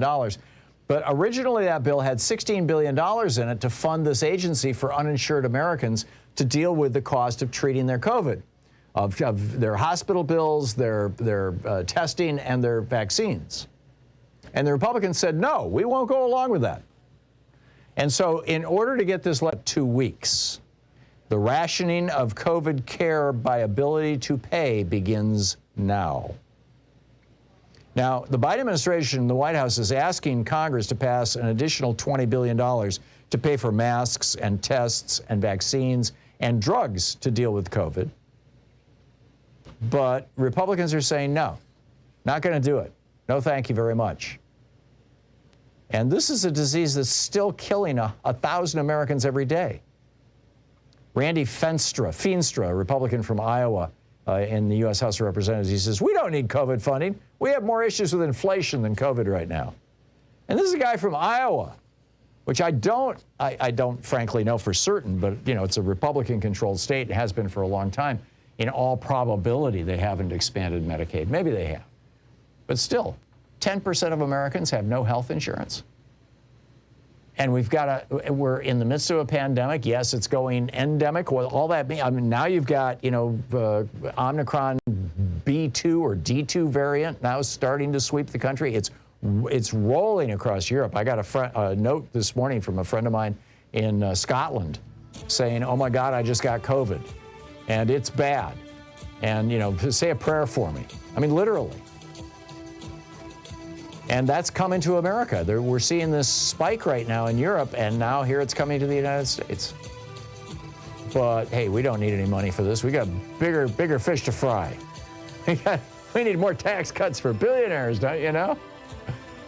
It's amazing. I got to tell you about these neo-Nazis, and I'll pick up your calls on the other side of the break. To the Thom Hartmann program. Call 202-808-9925. Exposing the con in conservative. We'll be right back.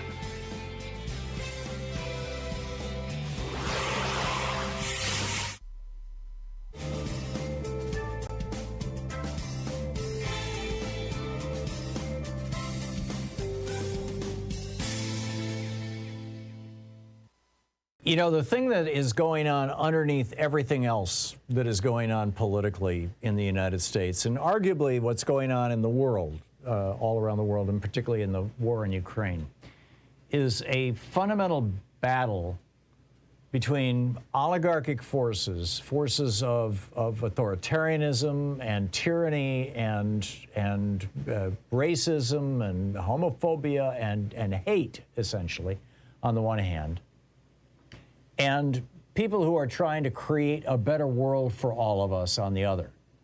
The forces of basically, and not to sound trite or cliched, but the love and goodness and honesty and respecting the rights of the marginalized and of everybody. We see this being played out in our politics. I was watching yesterday the confirmation hearings for Judge Jackson, and watching old white men harassing. I can't think of a better word. Harassing a black woman. I mean, what could be more on that side, right? On that Republican side, or on that authoritarian side, and the way that people like Sheldon Whitehouse have spoken out on the Democratic side.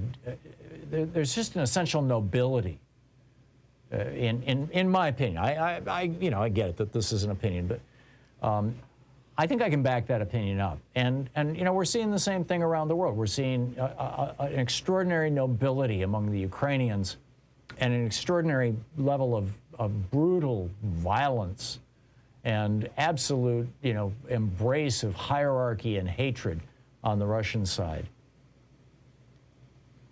It's like the micro and the macro, but this is the world that we're dealing with.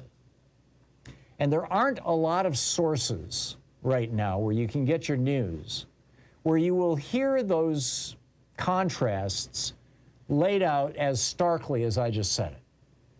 You're not going to hear, there's so much both sidesism The New York Times a couple of days ago ran an op-ed about how, we're all losing free speech. And on the one hand, you've got Republicans who are trying to ban books and trying to fire teachers and trying to, shut up people who want to talk about American history. And on the other hand, you've got cancel culture. You've got Democrats saying that people who have sexually abused women should not be, Charlie Rose kind of, it was just such a false equivalence. It was just mind-blowing. You don't find that kind of nonsense, to say a word that can be said on the radio and television, on Free Speech TV, on Straight Talk. It's not that often you find straight talk on America's media. So please step up now and help out Free Speech TV. Pitch in. This is a great organization. It's a great television network. There's some great programs on this network. And it doesn't exist without your help. So here's your opportunity. 877-378-8669 is the phone number. Call now. Let them know you're watching this show. Let them know what you care about on Free Speech TV. Convey your thoughts to the network. They do get passed along. And let's keep this thing going. Let's keep this network on the air.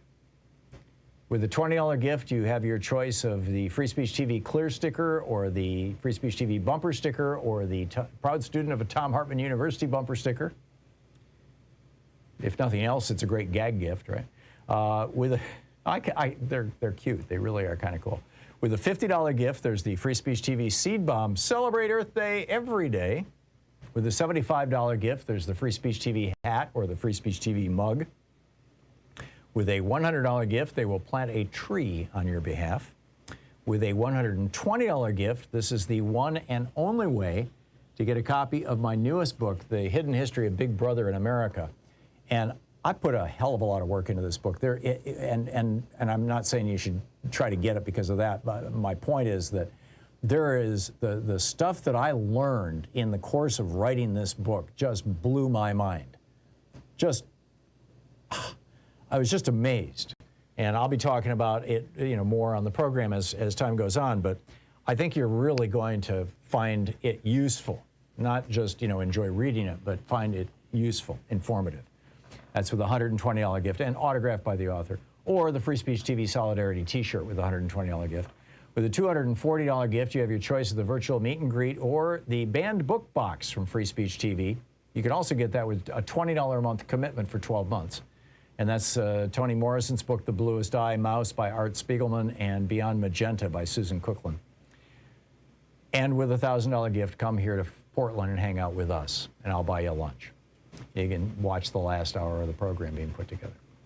But all of those things are just kind of, freebies or bonuses. Oh, also, Frontline funder Sandy in New Mexico is offering a $10,000 match if we can hit our goals by the end of the week here. So please call now, 877-378-8669. Let's keep free speech, literally free speech, alive. Thank you.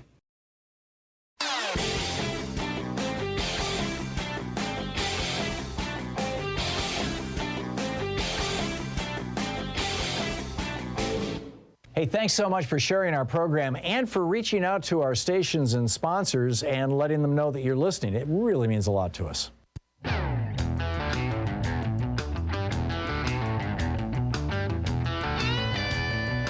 Welcome back. 34 minutes past the hour. Okay, I just want to share this quick story with you, and I'll pick up your phone calls. Well, actually, it's not so quick a story.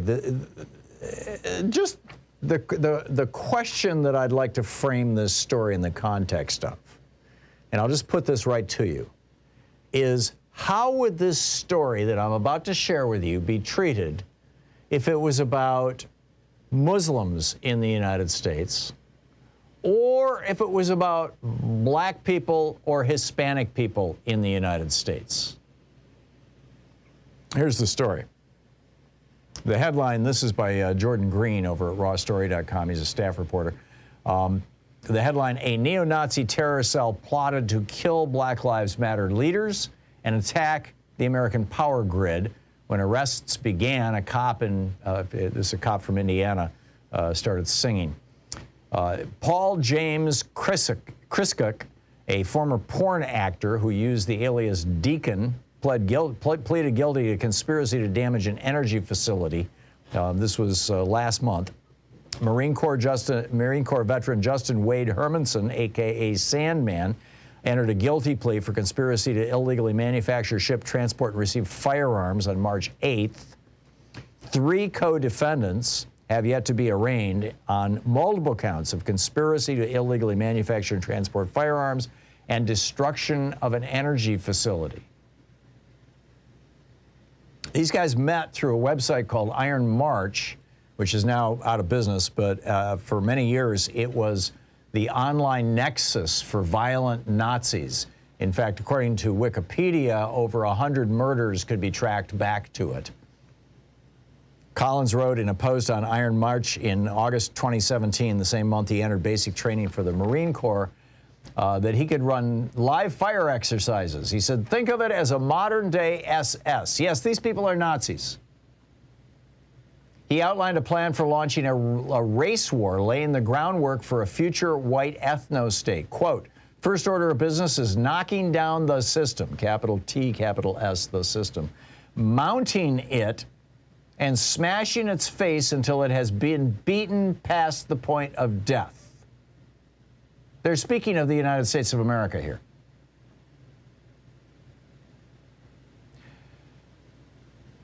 The system, he says, eventually we will have to bring the rifles out and go to work. We will have to hit the streets and strike as many blows to the remaining power structure as we can to keep it on the ropes. According to the indictment, the purpose of their attack on the power grid was, quote, creating general chaos and to provide cover and ease of escape in those areas in which they plan to undertake assassinations and other desired operations to further their goal of creating a white ethno-state. Now, what if white ethno-state had been replaced by black ethno-state or Muslim theocracy? Do you think this would be on the front page of the New York Times right now? I do. I absolutely do. But because it's a white ethno-state, it's like, oh yeah, we need those guys. Black Lives Matter co-founder Alicia Garza disclosed that the FBI notified her that her name was on a list found at this guy's house. You know who busted them initially? It was NCIS. I've watched the show on TV, and I didn't, it's like, who knew? Anyhow, the group discussed the Metcalf sniper attack in which 6 individuals with AK-47 assault rifles shot out 17 transformers at a substation near San Jose, California that provide electricity to Silicon Valley. I didn't even know that had happened, right? This is how little publicity this kind of stuff gets. And they said that this was the model for the attack that they wanted to carry out. And so then one of these 3 guys, Zacharek, joined the Lafayette Police Department in Indiana in June of 2020. The same guy, in his biography for Iron March, claimed an interest in, quote, National Socialist economics as a way of throwing off the chains of usury and Jewish-owned banking. During the summer of 2020, the government alleges the neo-Nazi, I'm reading from Jordan Green's piece here on Raw Story. During the summer of 2020, the government alleges the neo-Nazi terror cell stalked Black Lives Matter members in Boise and openly discussed acting out violent fantasies. They planned to attack the power grid were specifically tied to their antagonism towards Black Lives Matter. Their slogan, the lights go out, and so do you. Kriskuk carried an envelope with a list of power substations in Boise, Portland, Oregon, Seattle, Washington, and San Francisco, along with other locations, plus fuel depots. And he had written down the names of 12 to 14 individuals who presumably were targeted for assassination. That list, by the way, included the governor of our state, Kate Brown, here in Oregon. Another target was an AP reporter, an Associated Press reporter. He told the court, we were going to do this to accelerate the fall and make it happen. This is Tim McVeigh stuff. Tim McVeigh thought that by blowing up the federal building in Oklahoma City, this is right out of the Turner Diaries, right out of this novel that all these guys read, where the hero of the novel blows up a federal building, and as a result, the federal government clamps down and starts taking away guns from good white people who then rise up and kill off all the mud races they're referred to in the book. Black people, Hispanic people, Asian people, Jews, kill them all. And in the end of the novel, the white guy standing there with his rifle in his hand over his now Christian white nation. So this case went before a judge who was appointed by Donald Trump, Judge Myers. The story notes, but Judge Myers, a Trump appointee, made light of some of the government's evidence. Myers ordered Moreno released to home incarceration in the custody of his mother. Judge Myers granted his request to travel next week to an Italian restaurant in Old Bridge, New Jersey, to celebrate the christening for the child of his cousin. Oh, aren't these people sweet? At the same time that Lindsey Graham yesterday threw a hissy fit because people who have never been charged with a crime down in Guantanamo, he thinks should just die there because they wanted to blow up substations in America, power stations. What the hell is going on? Where are we going in this country? So all that said, let me pick up your phone calls here. Roy in Bainbridge Island, Washington. Hey, Roy, what's on your mind? Oh, Tom, I was listening to your story about your mother squeezing toothpaste and that sort of thing during the war. And I'm 92, and I was, during World War II, I grew up in Detroit. And we had paper drives and all sorts of things, and the little tabs, little nickel size, red, dark red things that we had as coupons that you had to have to buy food. This is what Richard was talking about, the rationing coupons. Yeah, rationing coupons, exactly. And we'd go on paper drives and everything else. The only advantage that we as a family had was my father was the head of Turnsted's tool and die maker, and he had a C card for his gasoline, which meant he had unlimited gasoline because they were making gyroscopes for aircraft. But it was just an interesting time, and all as kids. I was almost 12 when the war started for the United States, and we would go on paper drives and tires and anything that we could find for the war effort. And, aluminum foil rolling up in balls, and it was just an interesting time. So. That's an amazing story, Roy. Yeah, my mom squeezed toothpaste tubes in the door jamb. That's what you said. I mean, she taught me when I was a little kid. She had me doing it. It was like. Oh right. I know. It was great. I don't know if it was a wounding experience or just a seminal experience in her life. It was definitely a learning experience because you like you say, everybody, they constantly say, don't you know there's a war on, and everybody talks about it, and it was pretty impressive. Just coming together of everybody. So okay, Roy, thank you. Thanks for sharing that story with us. It's great to hear from you from one of our wise elders here. I truly appreciate it. Thank you, Roy, and look forward to future conversations. Nancy in Elkhart, Indiana. Hey, Nancy, what's on your mind today? Hello, Tom. I want to tell you something. When I was watching on television with the people that were interviewing for the judge, and Judge I saw that, when I saw the Lindsey Graham, oh my gosh, and a few of the other white men, the way they were treating her. And again, like you said, if you could put somebody else in there, they would never have treated a man that way, or a white man. I hate to be so. Anyway, that's true. I know, and automatically, I shouldn't even be laughing. Automatically, my thoughts went to, we talk about bullying our students, and we've been trying to do that for at least almost 20, 30 years. To stop bullying, And something that had happened just like last week or something in our school. One of our schools here in Indiana, a young girl in I think it was 7th grade had experienced bullying. She had the disease of alopecia, where you lose your hair follicles. Mm-hmm. And I just could see the judge relating to this.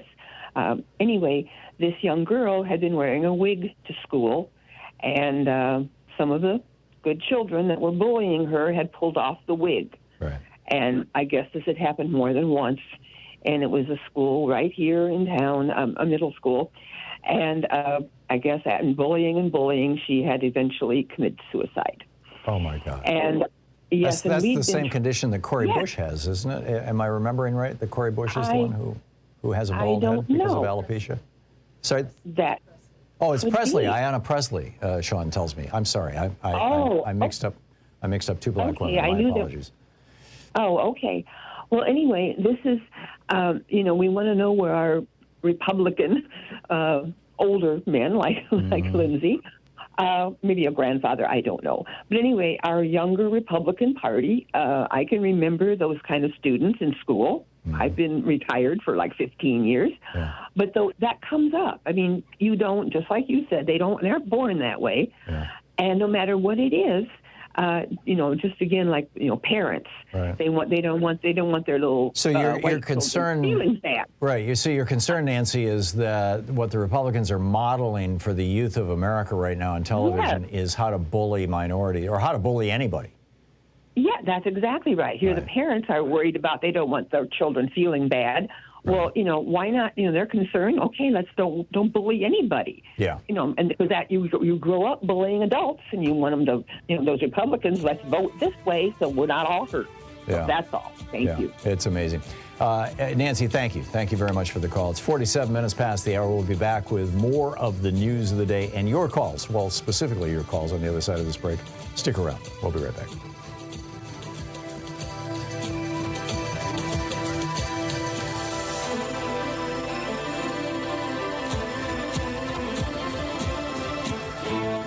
You're listening to Thom Hartmann. Visit ThomHartmann.com for audio and video archives. Back with more of your calls in just a moment. It's the Thom Hartmann Program, your media support group for we the people of the United States and the world.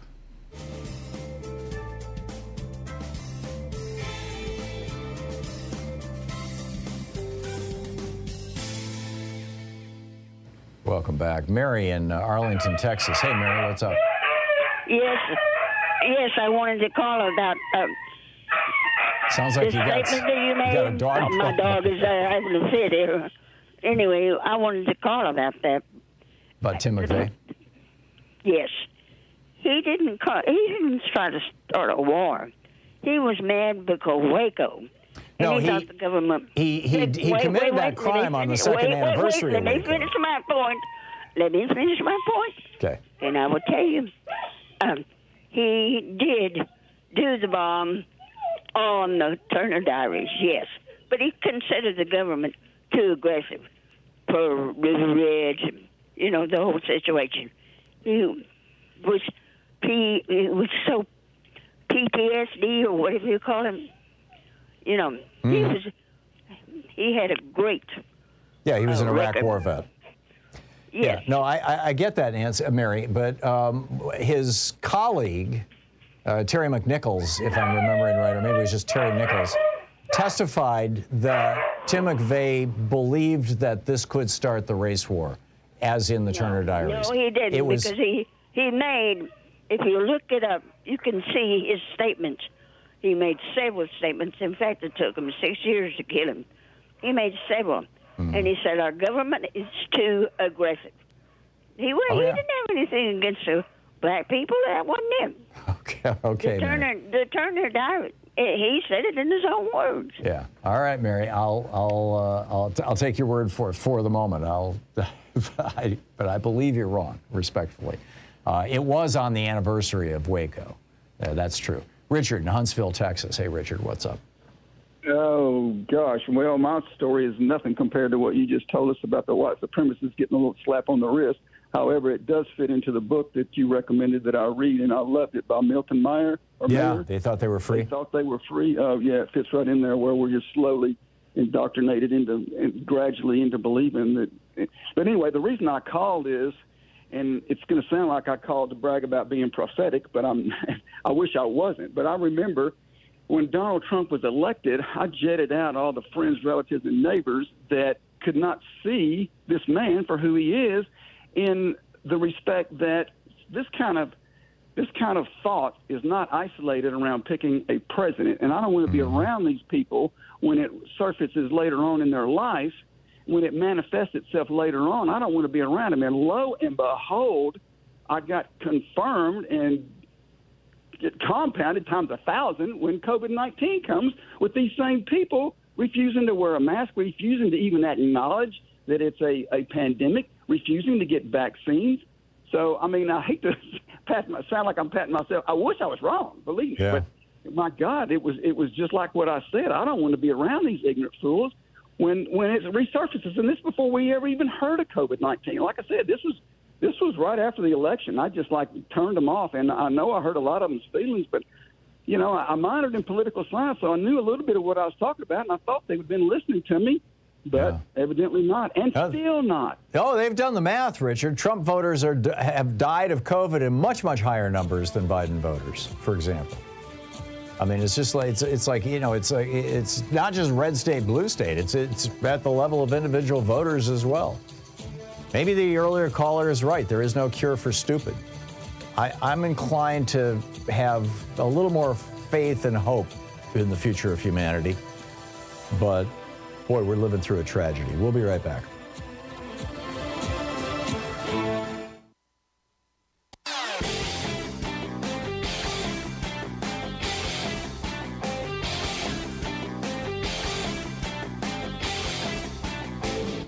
Share the Thom Hartmann program with your friends. We're available on SiriusXM, Free Speech TV, Pacifica, commercial stations nationwide, YouTube, Twitter, Facebook, on the Thom Hartmann app, and you can even tell your smart speaker to listen to the Thom Hartmann program.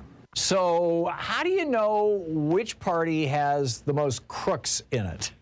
You know, the Republicans are always saying, oh, those Democrats are soft on crime and, you know, a lot of murders in Democrat-run cities. Well, for the record, first off, red states and red counties have a higher per capita murder rates than do blue states and blue counties. This is just a fact. But secondly, let's look at some of the administrations. I mean, the Obama administration had no criminal indictments. The Jimmy Carter administration had 1. The Bill Clinton administration had 2. But what about the Republican administrations? It was 16 for George W. Bush. It was 26 criminal indictments for Ronald Reagan. Richard Nixon's administration had 76 criminal indictments. And of course, the full-time professional rapist and grifter, Donald Trump, he had 215 criminal indictments. So who's really soft on crime? We got a video about it over at ThomHartmann.com. You can check it out.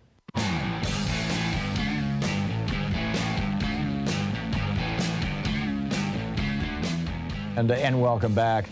Bob in Farnham, Virginia. Hey, Bob, what's on your mind today? Hello, Tom. In regards to your earlier caller talking about that rally up there in Montana and the number of young people, have you seen what Mike Huckabee's up to hawking lately? No, I don't follow him. Tell me about it, Bob. I don't, am I allowed to tell a website on there? Yeah, sure. Okay, it's called thekidsguide.com. And pull it up and hold on to your chair. But it's help your kids learn the truth about President Trump and celebrate America with this free patriotic gift bundle. And they're like comic books. And you have to, I'm assuming you have to, even though it's free, you have to send something to Mike Huckabee to get it. If nothing else, your address, email, and phone number, so that he can pester you forever for contributions. I didn't go through the whole thing, but it says here, yes, please send my children this free, with asterisks on both sides, gift bundle. Just pay $1 shipping and handling each for the kids' guide. That way he's got your credit card. it'll probably lock you into, like, you've joined a club now, like a Book of the Month club, and they'll send you a comic book every month, you know? Yeah. It's scary. They are masters of mind manipulation on such a mass scale. They really and truly are, and it truly is extraordinary. Bob, thanks for the heads up on that. I'll have to check it out. That's amazing. Kurt in Akron, Ohio. Hey, Kurt, what's up? Hey, Tom. Thanks for taking my call. First of all, I just finished reading your 7th book in the Hidden History series, and now I have to wait 6 months for your next one. The Big Brother book? Yeah, and I'm going to go nuts not being able to read the one about neoliberalism for the next 6 months. So what do you think of the Big Brother book? Scared the hell out of me. Okay. It scared the hell out of me knowing that, everyone knows what's going on in your life. Yeah. And you don't even realize it. But, hey, the way I see it is I got nothing to hide, so I'm not worried about it at this point. The reason I called is your guest you had, Professor Wolff, and you're talking about the rationing.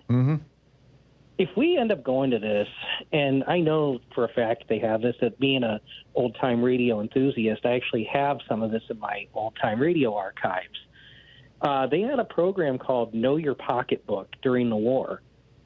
And they actually had radio programs at the time, keep in mind, people, at the time, catered to the housewives then on how to manage your rations and your budget and everything else so that, you wouldn't starve or you wouldn't lose money or whatever. But I'm really hoping that if we end up having to go to rations, like you and Professor Wolff were talking about, I would hope something like the Thom Hartmann show or some other programs would be able to teach people how to use these things smart. Yeah.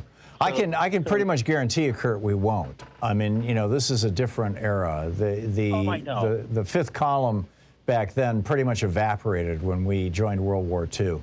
The fifth column is alive and well in America right now. Right. So people, it's good to know your history so that because we're probably going to repeat it someday. Yeah. So just keep that in mind. Okay. Well, it's a great contribution. Kurt, thank you very much for the call and for the information. I'll bet those shows are fascinating, those old radio programs. Absolutely fascinating. Okay. How do we decarbonize the planet? And what is the UN up to with regard to all this? Stick around. You're listening to Thom Hartmann. These companies support the Thom Hartmann program. They are HelloFresh, the #1 meal kit delivery service. More info at HelloFresh.com, code TOM. The Hidden History of Big Brother in America, how the death of privacy and the rise of surveillance threaten us and our democracy, by Thom Hartmann. More information at all book outlets. Wild Alaskan Company, 100% sustainable wild-caught seafood delivered right to your door. More info at wildalaskancompany.com/Tom. Cozy Earth, better sleep, better you. More info at cozyearth.com, promo code TOM. The latest views and opinions from U.S. politics and other fascinating subjects too, including cutting-edge science reports at HartmannReport.com. And Dinovite, a whole food supplement for your pet's immune system. More info at Dinovite.com.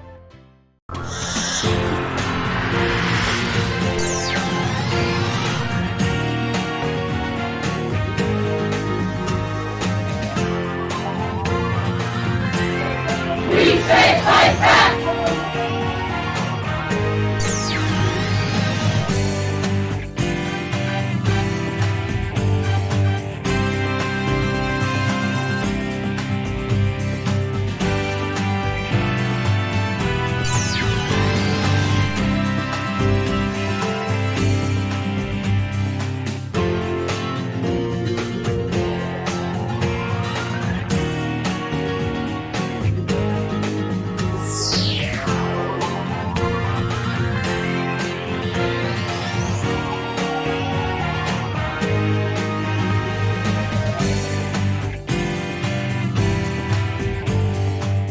The thing that is going on underneath everything else that is going on politically in the United States, and arguably what's going on in the world, all around the world, and particularly in the war in Ukraine, is a fundamental battle between oligarchic forces, forces of authoritarianism and tyranny and racism and homophobia and hate, essentially, on the one hand, and people who are trying to create a better world for all of us on the other.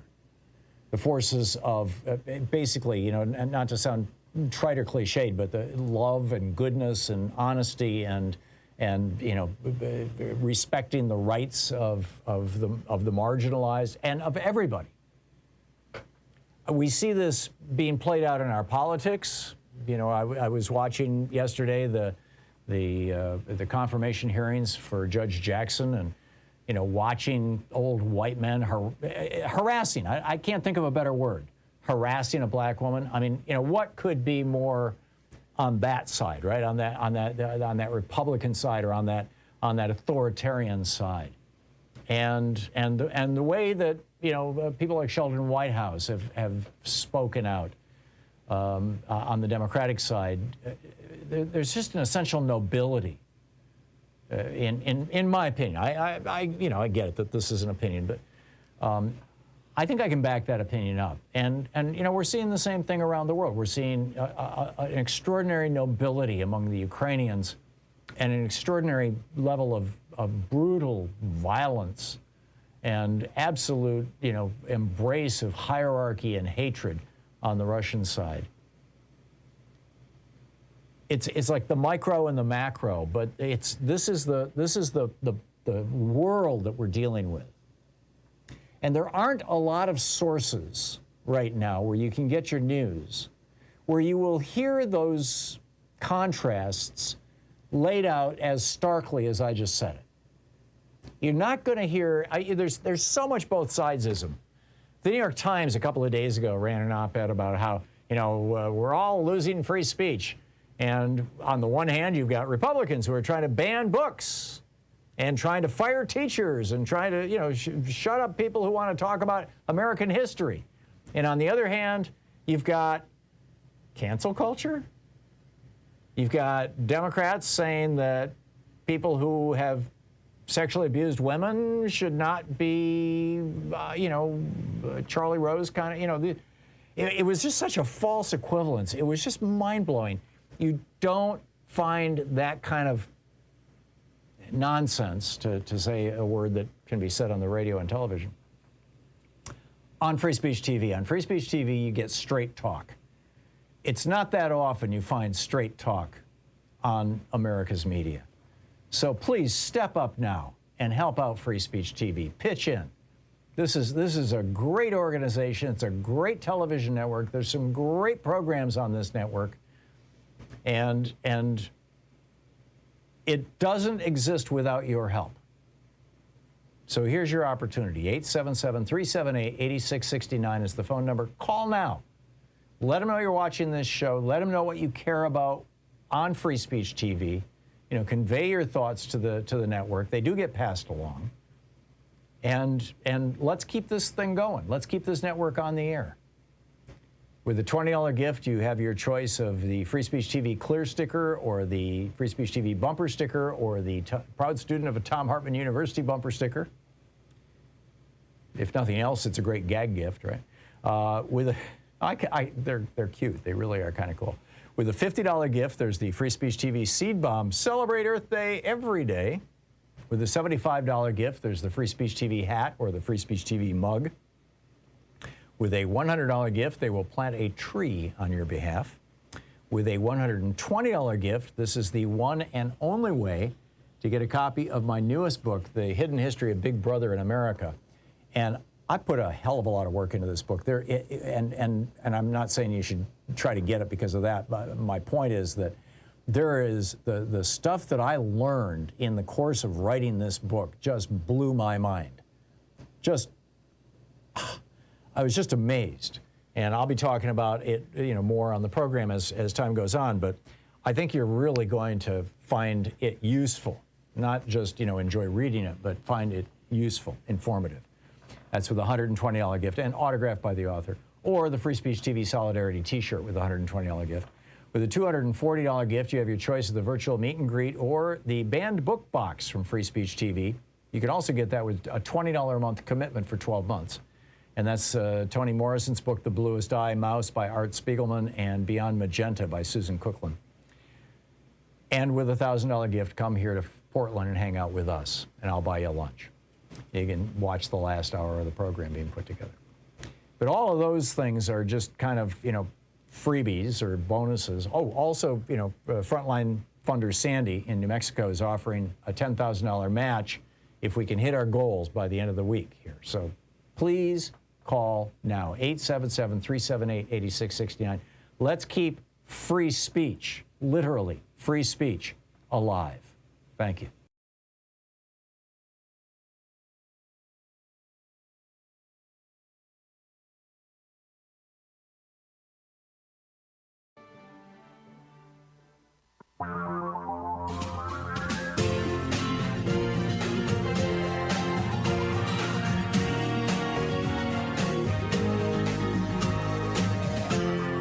This is the Thom Hartmann Program. So if we can't get America off our fossil fuel addiction with, actual legislation that would do so, if we can't pull that one off, can we decarbonize the planet by administrative action? Are there other ways that we can do this? Frank Dalene is with us, the creator of the Iceman Carbon Factor Index, the author of Decarbonize the World, Solving the Climate Crisis While Increasing Profits in Your Business, and president of CEO Telemark. Frank Dalene, DALENE.com is his website, and Frank Dalene is his Twitter handle. Frank, welcome to the program. Tell me about the using the Securities and Exchange Commission to decarbonize the American economy. Thank you for having me on. Yeah, sure. I'm familiar with the reporting to the SEC. I was the CFO of a publicly traded company for about 5 years. I wrote the 10Qs, 10Ks, the MD&As. And one of the items that is addressed in those filings is the risks that a business may have. And it could include everything from the economy to even, what we just went through with COVID, right? So these are things that publicly traded companies have to disclose to their stockholders, in other words.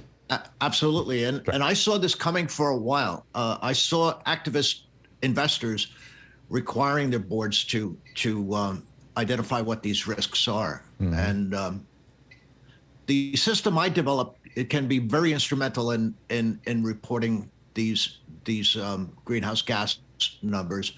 And it's a market-driven mechanism that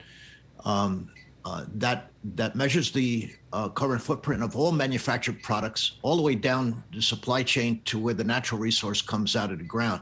And then what I do is I mathematically convert that to an indexing system from 1 to 100, so it's easy to understand for the consumer. Mm-hmm. And then we can put a label on that packaging of those products to indicate what that carbon footprint is. So this would be like the label on refrigerators when you're shopping, or on stoves that talk about their efficiency. Is that what you're talking about? Yeah, and it's just like ingredients in anything that foods that you buy. Right, how much sugar is in it? Yeah. Yeah, and the more you can educate the consumer, now the consumer can make a decision based on that, right? So if everything is equal, the educated consumer will pick the product that has a lower carbon footprint, because everybody's very concerned right now with the crisis that's climate change is coming. Right. So the reality at the moment is that corporations don't have to disclose or even calculate their carbon footprint. The Securities and Exchange Commission, at least with regard to publicly traded companies, which is a small minority of companies in America, but represents a large chunk of the American economy, that the Securities and Exchange Commission theoretically has the power to require companies to disclose their carbon footprint. And you're arguing that your particular index that you've invented should be the mechanism by which they do so. Do I have that right? Yeah, more than that, actually. I've met with the EPA to implement, because I know that government's going to want to get involved in the system I developed. Mm-hmm. And they're willing to form a public-private partnership with me to do that. And they told me that they are already requiring larger corporations to report their carbon footprint. The smaller companies are on a voluntary basis, but they are requiring that. So companies are already starting to do that. And if they're a global company doing business in Europe, where cap and trade is adopted, they would be doing the same there too. So corporations are used to this at this point. And a lot of them, believe it or not, have made goals to become carbon neutral. So, I know, particularly some of the tech companies. Now, reporting to your stockholders is a whole completely different, entirely different thing from labeling your product, essentially, particularly in the context of your advertising, for example. We require pharmaceutical ads to talk about the primary side effects. And so you hear these ads that, buy Trump Via. And by the way, at the very end, it says, and might cause, your hair fall out or whatever. So, there's a relatively small number of stock, fewer than 10% of Americans hold stock. And even those who do mostly hold it through mutual funds and things like that, where they wouldn't, or ETFs, where they wouldn't probably be getting these disclosures. And sometimes those disclosures are, little booklets full of, information. So what you're suggesting is that, because it's not the Securities and Exchange Commission that requires food products to say how much sugar is in them. That's, I believe, the U.S. Department of Agriculture. How would this labeling, translate from individual companies being required to disclose their carbon footprint to their stockholders into having to disclose their carbon footprint in advertising, like with pharmaceuticals, or to consumers, like with food products? Yeah, and in the beginning the system I developed measures that carbon footprint, right? So that's the beginning of it. So, and then it measures all the way down to supply chain and adds all of that up. So, what the SEC is requiring is also their suppliers to report what their greenhouse gases is. It's really difficult to push this from the top down, right? Mm-hmm. So the system I developed starts from where the natural resource comes out of the ground, and wherever a human hand touches it, wherever it's transported, whatever happens to it, and it's further developed all the way to where that product is manufactured. And not only all of that, but what the carbon emissions are in the manufacturing process. No, I get all this, Frank. Yeah. My question is, your pitch to us essentially was the SEC, if we can get the SEC to require this as a disclosure to stockholders, that'd be a really cool thing. And what I'm saying is, stockholders, by and large, that means that it will simply never reach the general public. There's thousands of stockholder disclosures that happen all the time that, even stockholders pay no attention to. How do we get this into the general public? How do we get this into the mix? Are you talking to, I don't know that there's an agency analogous to the way the USDA oversees food or the FDA oversees pharmaceuticals that regulates things like, I guess all manufactured products, or all products in this context, or the carbon footprint associated with them. Should we create another agency, or is there some agency that already has that authority? Or are you assuming that some sort of natural process will happen once the SEC requires that sort of disclosure? Well, like I said before, the EPA is already leading on this. So they're already requiring these disclosures from So these it would be companies. The Environmental Protection Agency that could do this. I would assume that, yeah. Are the labels on refrigerators EPA labels? Are they mandating that, or is it one of the consumer protection organizations within the federal government? Yeah, that is EPA. That's Energy Star, right? So those are Energy Star labels, and those are required by the EPA. So the EPA does have the authority, then, in theory anyway, to do this sort of thing. Right, and that's why I'm seeing them actually to help me implement this system, which would be a standardized system. Yeah, fascinating stuff. Frank Dalene, creator of the Iceman Carbon Factor Index, author of Decarbonize the World. Frank Dalene, Dalene on Twitter. Frank, thanks for dropping by, and frankdalene.com too. Thank you very much. Appreciate it. Yeah, good talking to you. We'll be back. It's 14 and a half minutes past the hour here on the Thom Hartmann program. Back with The UN chief calling for extreme weather warning systems. This stuff is getting real. And your calls. This is the Thom Hartmann Program. Got a lot on the table here to talk about today. We'll be right back. Stick around.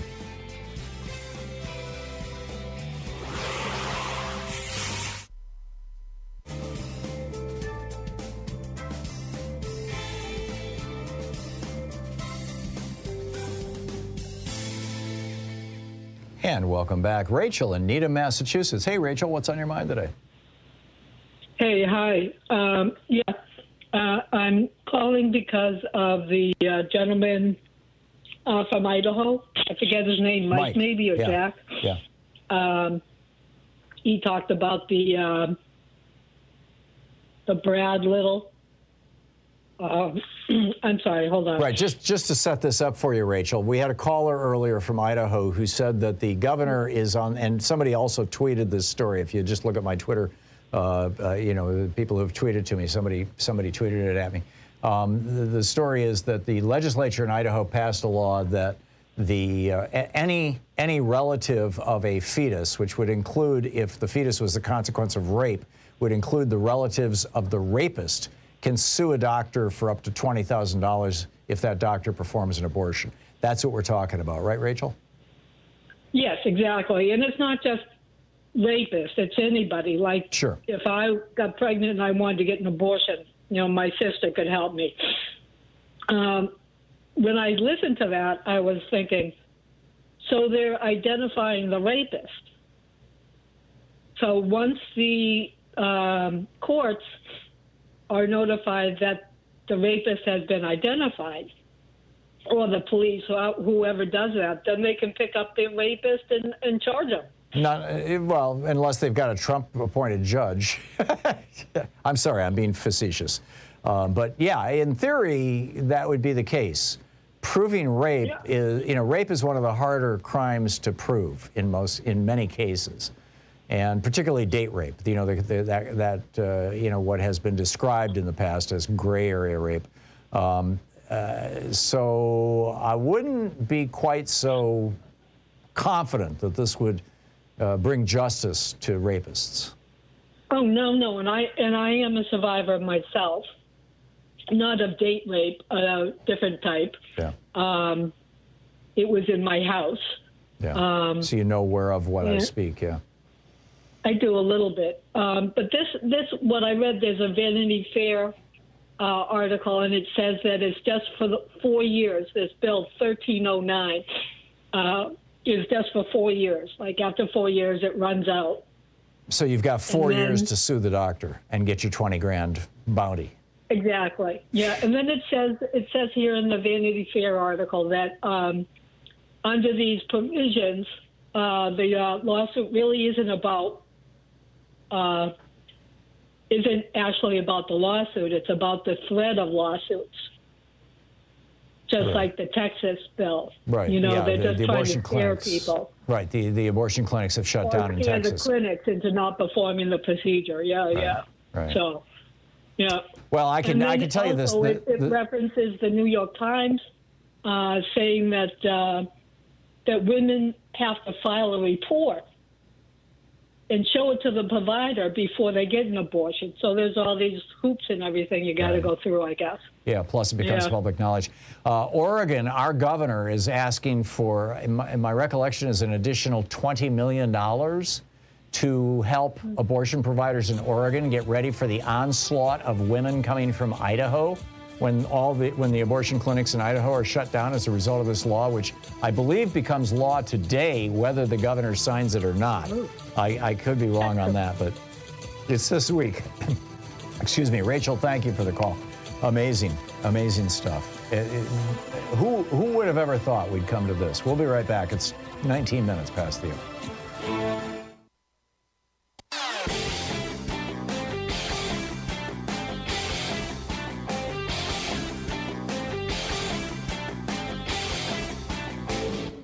Missed my opening rant today? It's usually published over at HartmannReport.com, where you can read it and share it with your friends for free. Check it out, HartmannReport.com.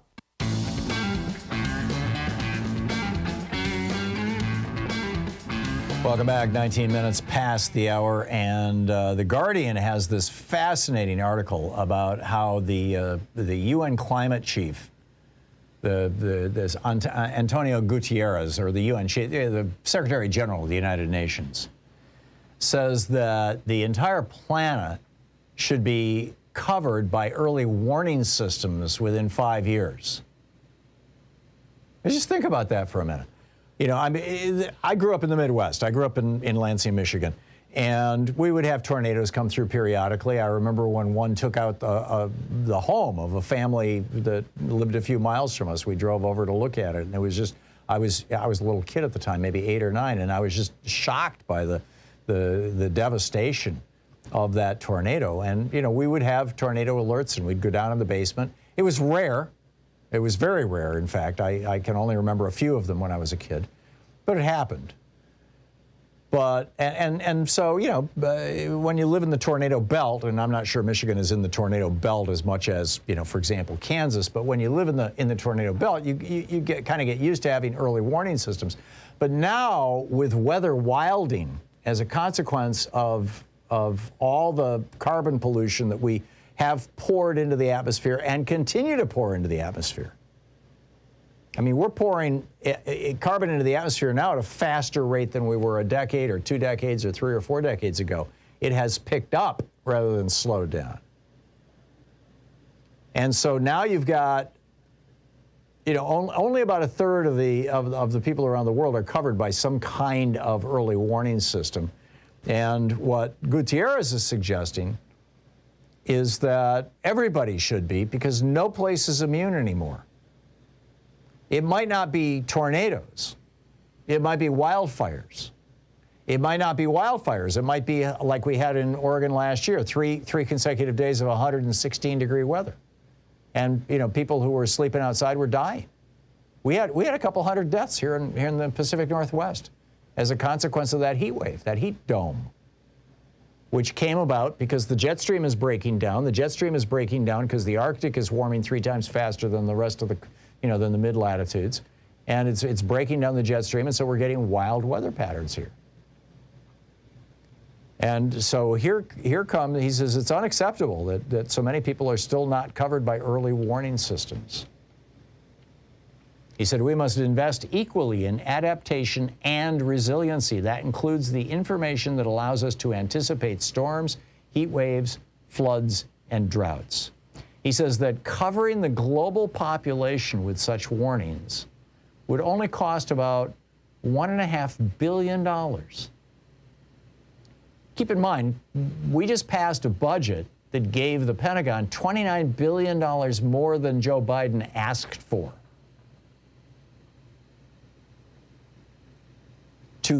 To secure the planet with early warning systems would cost $1.5 billion. A senior UN official goes on to say, it won't be easy, it'll be challenging, but when one looks at the potential cost of mobilizing the resources to make this a reality, it's a mere fraction, a mere rounding error of the $14 trillion mobilized by G20 countries over the last 2 years to recover their economies from COVID-19. And whether it's wildfires in California or floods in the Southeast, or I'm just talking about the United States, obviously this is happening all over the planet. But having access to these early warning systems, they say, will save lives, will save money, will increase the resilience of our planet. And it's a great story. You can check it out on The Guardian. So, picking up your phone calls, Nelson in Oceano, California. Hey, Nelson, what's on your mind today? Hi, thanks for picking up. I saw a documentary about the National Prayer Breakfast, the family, and the fact that every president since Eisenhower has gone to it, and kowtows to Coe and those people who are in the invisible power. Yeah. What's their agenda? Because I think that's where we're going to end up. If you Their agenda is pretty clearly theocracy. Yeah. But ruled by the preachers. And everybody else's. What they claim is Jesus is not a holy man. Yeah. Yeah. If you're, for people who don't know what Nelson and I are talking about, there is a great series on Netflix called The Family. Jeff Charlotte produced it. It's based on his book, The Family. I'm in it, actually.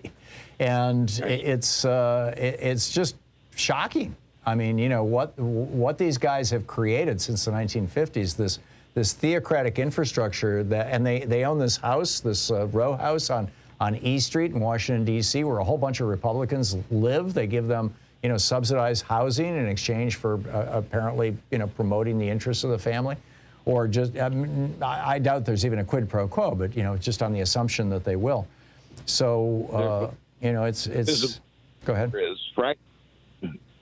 Pardon? That is their philosophy about the invisible power structure, and that they don't want anybody to know who they are, even though they're hiding in plain sight, is frightening to me. But being a Vietnam vet, I gave up on a lot of things a long time ago. Yeah. I was just wanted to mention that the spiritual leader of the Republican Party ought to be Vince McMahon. They're the WWE. Oh, my. Yeah. Yeah. McMahon, whose wife was in Trump's cabinet. Yeah. The worldwide wrestling stuff is based on WWE stuff. You know, they don't have to be true or honest. They just have to make noise. Yeah, I'm with you. I'm with you. Nelson, I totally get it, and you said it very well. Thank you. Kent in Klamath Falls, Oregon. Hey, Kent, what's up?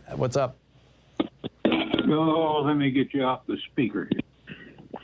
Yeah, I was just wondering, have you been following this Evan Newman character? Is that the guy who went to Ukraine to fight? He went to, he ended up in Belarus. Oh, the guy who went to Belarus and got sanctuary because the January 6th prosecutors were going after him. Yeah, but he went over there over a year ago, or just about a year ago. Yeah, I saw the news story yesterday. He was just officially granted sanctuary, right? Yeah, just yesterday, but then I'm reading the U.S. authorities say he took part in the Ukraine 2004 Orange Revolution. Who is this guy? That's weird. I have no idea, Kent, but it's worth checking out. Kent, thanks for the thanks for the heads up on that. I'll have to look a little deeper. I only read, I confess, I read the headline in the first couple paragraphs of the story about him getting, asylum in Belarus and thought, oh, geez, you know, another American traitor. There he goes. I'll have to read the rest of the article. We'll be right back. You're listening to the Thom Hartmann Program. Call 202-808-9925. It's the place where we dare to ask, is Walmart a person? And we dare to say, no, I don't think so. Nope, not a chance. No way.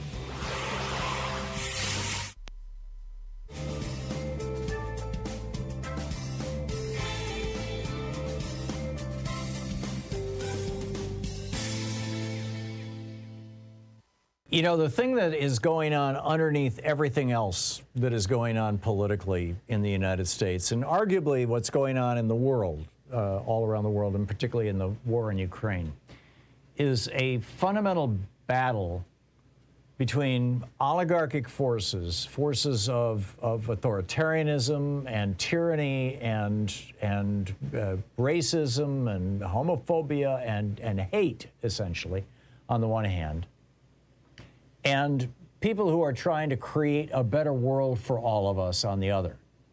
The forces of basically, you know, and not to sound trite or cliched, but the love and goodness and honesty and you know, respecting the rights of the marginalized and of everybody. We see this being played out in our politics. You know, I was watching yesterday the confirmation hearings for Judge Jackson, and, you know, watching old white men harassing, I can't think of a better word, harassing a black woman. I mean, you know, what could be more on that side, right? On that Republican side, or on that authoritarian side. And the way that, you know, people like Sheldon Whitehouse have spoken out on the Democratic side, there's just an essential nobility, in my opinion. I get it that this is an opinion, but I think I can back that opinion up. And you know, we're seeing the same thing around the world. We're seeing an extraordinary nobility among the Ukrainians and an extraordinary level of brutal violence and absolute, embrace of hierarchy and hatred on the Russian side. It's like the micro and the macro, but this is the world that we're dealing with. And there aren't a lot of sources right now where you can get your news, where you will hear those contrasts laid out as starkly as I just said it.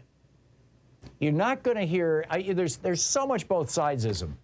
The New York Times a couple of days ago ran an op-ed about how, we're all losing free speech. And on the one hand, you've got Republicans who are trying to ban books and trying to fire teachers and trying to, shut up people who want to talk about American history. And on the other hand, you've got cancel culture. You've got Democrats saying that people who have sexually abused women should not be, Charlie Rose kind of, it was just such a false equivalence. It was just mind-blowing. You don't find that kind of nonsense, to say a word that can be said on the radio and television, on Free Speech TV. On Free Speech TV, you get straight talk. It's not that often you find straight talk on America's media. So please step up now and help out Free Speech TV. Pitch in. This is a great organization. It's a great television network. There's some great programs on this network. And it doesn't exist without your help.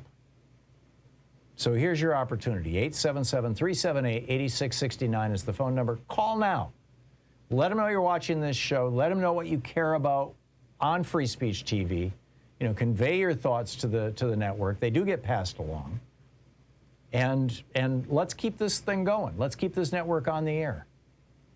With a $20 gift, you have your choice of the Free Speech TV clear sticker or the Free Speech TV bumper sticker or the proud student of a Thom Hartmann University bumper sticker. If nothing else, it's a great gag gift, right? They're cute. They really are kind of cool. With a $50 gift, there's the Free Speech TV seed bomb. Celebrate Earth Day every day.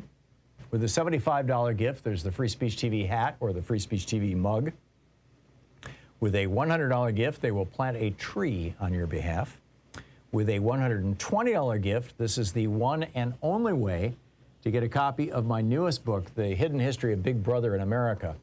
And I put a hell of a lot of work into this book. And I'm not saying you should try to get it because of that, but my point is that there is the stuff that I learned in the course of writing this book just blew my mind.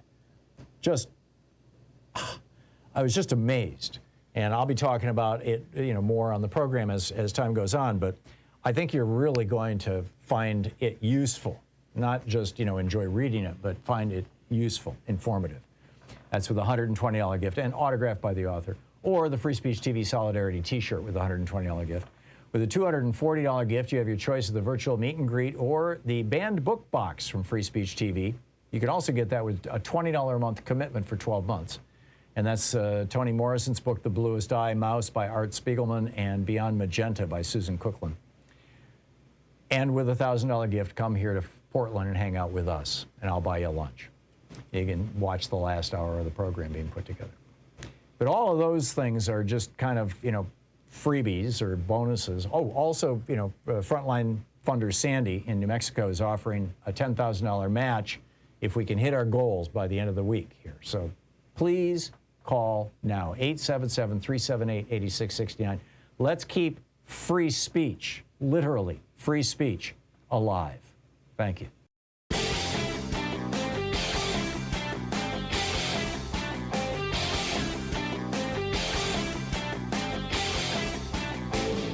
Our 1 hour free podcast recaps our show, and it's available wherever fine podcasts are found. And we have the full 3 hour podcast available over at thomhartmann.com if you want to really support our program. Welcome back. Thom Hartmann here with you. Oh, this is fascinating. There's a piece, this is actually on a Fox News station, so they don't, this legislation, they don't, the sponsors of it are Democrats, and they don't mention the fact that they're Democrats because it's Fox, right? Actually, it's a Fox 5 station. But it's a fascinating roundup. I got the link off the top of Drudge. Two pieces of legislation. The first is called the Gas Rebate Act of 2022. And Lauren Underwood of Illinois, John Larson of Connecticut, and Mike Thompson of California, Democratic members of the House of Representatives, are proposing that everybody in America get $100 a month until the price of gas drops below $4 a gallon. So it's the Gas Rebate Act, number one. That would be one way to do it. And this is as the economic impact payments have been phased out. Another one, Peter DeFazio of Oregon, Congressman DeFazio, a guy that Louise and I know well, has proposed the Stop Gas Price Gouging Tax and Rebate Act. That bill would create a windfall profit tax on excessive corporate profits and return the revenue to American consumers in the form of a tax rebate. Congressman DeFazio says big oil is foaming at the mouth after price gouging Americans in 2021 to make record profits. Big oil is now reaping the benefits of Putin's price hike. My legislation would tax big oil's excess profits in 2022 and return the revenue back to Americans. Meanwhile, in California, Democratic state lawmakers announced a $400 gas rebate proposal for every taxpayer. That would use $9 billion of that state's budget surplus. Yes, it's a blue state. They have a budget surplus, which is expected to cover the 51-cent per gallon gas tax for a full year. And in Connecticut, Ned Lamont, another Democrat, has called for a holiday from the state's 25-cent per gallon gas tax, starting as soon as possible and lasting at least through the end of June. Although Republicans in the legislature say this is political theater. Right. Fascinating. Fascinating stuff. So keep that on your, on your radar screen. Picking up your phone calls here. John in Chicago. Hey, John, what's on your mind today? Yeah, hey, Tom, thanks for taking my call. I got a question for you. Other than Ukraine, the biggest concern I've got is climate change. And I don't see any legislation happening with a guy like Joe Manchin, who's financially tied to the West Virginia coal companies. Why can't the federal government or a gentleman, a billionaire like Tom Steyer, purchase these coal companies, literally shut them down, take the product off the market, transition the workers to green jobs? I got to believe the cost of purchasing the coal companies, I know it's billions, maybe hundreds of billions, is far less than the cost that climate change, the damage of climate change to our country and around the world. What do you think? What do you think? Well, I would suggest that it's not a supply problem, it's a demand problem. That if you shut down the West Virginia, if say you bought up all the coal mines in West Virginia and shut them down, you would just have more, as long as there's coal-fired power plants in the United States and other industries that are fired by coal, and that's still going on in some places, you would just have more coal being mined in Wyoming. So yeah, Wyoming, that's the other one. Yeah, so the big challenge, and by the way, coal production is not just limited to those two states. So the big challenge, frankly, I would say, is regulating the burning of coal. In other words, eliminate the demand, and then the supply, will dry up because there's no more demand for that supply.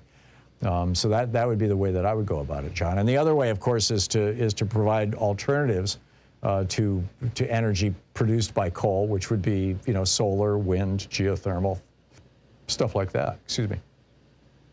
Well, I appreciate it. Okay, thanks for your comment. Thanks, John. Good to hear from you. Claro in Redway, California. Hey, Claro, what's on your mind today? How you doing? Am I still on speaker? Can you hear me? I can hear you fine, Claro. What's on your mind? First of all, I just want to commend you, brother. I mean, everything that you just said on the, well, it was hanging on stuff.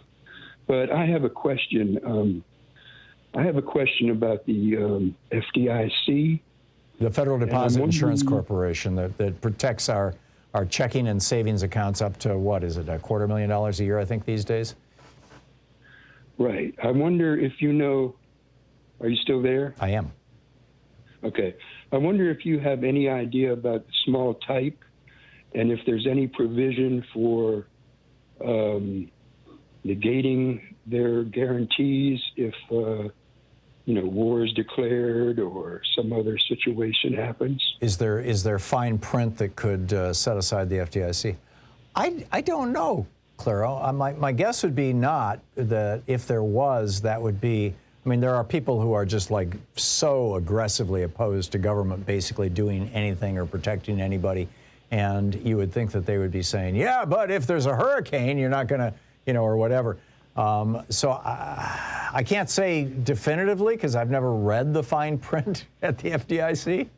But my guess is that it's pretty solid. As long as that bank is there, or even when that bank goes, as long as you can prove that you have that money in an FDIC insured bank, that insurance should be available to you. Are you concerned about the impact of war, for example? I don't trust banks. Yeah, well, welcome to the club. That's what it means, you know? Yeah, well, I don't trust the banks either, but this is the federal government. The FDIC is a branch of the federal government, and the banks actually have to pay into an insurance fund for it. So, does Congress or the executive have any power over it? Not to the best of my knowledge. Not to the best of my knowledge. But you are asking a question about something that I can't claim to be an expert on. So I'll just have to say that, to the best of my knowledge, we're in good shape. Brian in Joliet, Illinois. Hey, Brian, thanks for listening to WCPT. What's on your mind? Hi, Tom. Hope you're doing well. I find it peculiar that nowhere on TV or radio, anywhere, not a single report of any peaceful protests, given that maybe about the last 2 weeks or so, and up to today, talk of possibility of World War III and thermonuclear war, that nowhere at any college or university, no peaceful protests with students 18, 19, 20, 21, 22 with signs saying, like, down with Putin, but no nuclear war, make peace, you fools. Because, like, if I was that age back when I was in college, university, I sure would want to protest. I wouldn't want to get disintegrated at that age. Don't you find it peculiar that there's nothing like that? I don't. I think that two things are going on. One is that people are calculating that the probability of Russia launching a nuclear strike against the United States is very, very low, probably close to zero. We have mutually assured destruction. Putin is not suicidal. He's nutty, but he's not suicidal. Can you bring that over so I can see it? I can't read it from there. And breaking news, U.S. Secretary of State Madeleine Albright just died. Thank you for that, Sean. Yeah, that's sad. She was one of the good ones. Yeah. So anyway, number one, I think that people are not going to be. I just don't think America is all that flipped out about it. And secondly, we are seeing the violence that Putin, the war crimes barely begin to describe it. The violence that he is wreaking, particularly on cities like Mariupol, where, they've just bombed them into the Stone Age, and now they're continuing to bomb them. There's 100,000 people hiding in basements, and they're trying to bomb those basements. I mean, this is slaughter. This is mass murder. And I think all across America, you're seeing people who are just, like, really pissed off about it and really outraged and really empathetic. And this is a completely different thing. This is completely different from what we saw in Iraq. Arguably, Afghanistan was perceived as a war of self-defense, and the horror, of course, was 9/11. This is that times a million. And I think that the only analog that you can draw to what's going on right now is World War II. And in World War II, Americans pulled together. Even pacifists pulled together by and large. I mean, there were people who were exempted from the draft because they were Quakers and things like that. But by and large, they set aside the partisanship. There was, again, I'd refer people to Rex Stout's book, The Illustrious Dunderheads, if you can find a copy. I think the used ones are selling for hundreds of dollars now. Maybe because I've been talking about it for years. But in that book, he puts together, and maybe somebody will come out with a print-on-demand version of it. But it lists all of the speeches given on the floor of the House of Representatives. I think I've got a copy of it here. I know I've got one at home. All of the speeches given on the floor of the House of Representatives, mostly by Republicans, talking about how, this Hitler guy, we can work with this Hitler guy. He's not so bad, and all this. And that was a big thing. I mean, that was on the floor of the House and on the floor of the Senate. Rex Stout compiled, hundreds of speeches given by these people saying, it's not worth going to war over just, Hitler killing some Jews in Poland. And all that changed after Pearl Harbor. All that changed when the United States got dragged into the war. And I suspect we're at a very, very similar inflection point in American history right now. Brian, thank you for the call. Angela in Medford, Oregon. Hey, Angela, what's on your mind today? Hi, Tom. I'm so happy to be talking to you today. I wanted to talk to you about truth in media. And I'm of the belief that there has to be a minimum standard of truth. And that's based on a preponderance of evidence. So even gravity is a theory, right? And I remember when I was growing up and they had things like National Enquirer, and on the front page was Bat Boy, and in big letters on the corner it said for entertainment purposes only. Right. And I'm wondering, I understand the concern. I'm not talking about censoring, the Fox News or whatever, but I'm hoping to seed in to seed anywhere the idea that there has to be a minimum standard of truth in media, and we have to know how to navigate. Canada has an agency like that. The United Kingdom has an agency like that. And that's why there's no Fox News in Canada, although there has been recently started a new right-wing channel there. But they said no to Fox News. We not only don't have that, but because of the First Amendment, basically anybody can say anything. I mean, take the case back of the RGBH case from the Fox channel down in I believe it was in Orlando, Florida. It was somewhere in Florida. And this was back around 2002, 2003. We had Jane Aker and Steve Wilson was the married couple who were reporters for this Fox television station. And the Fox station asked them to go out and do a story about whether this brand new RGBH, recombinant bovine growth hormone, this hormone that was artificially made, that was being injected into cows to cause them to make more milk, whether that was ending up in the milk, and if it was ending up in the milk, what impact it may have on humans. And so they went out and they did this story, and they concluded that, yes, it is showing up in the milk, and no, it may not be good for humans. And Fox made them rewrite that story. This Fox station made them rewrite that story over 30 times to the point where it just turned into basically a commercial for Monsanto. And at that point, Aker and Wilson said, we're not going to rewrite it anymore. We're not going to lie to people about this. And they were fired.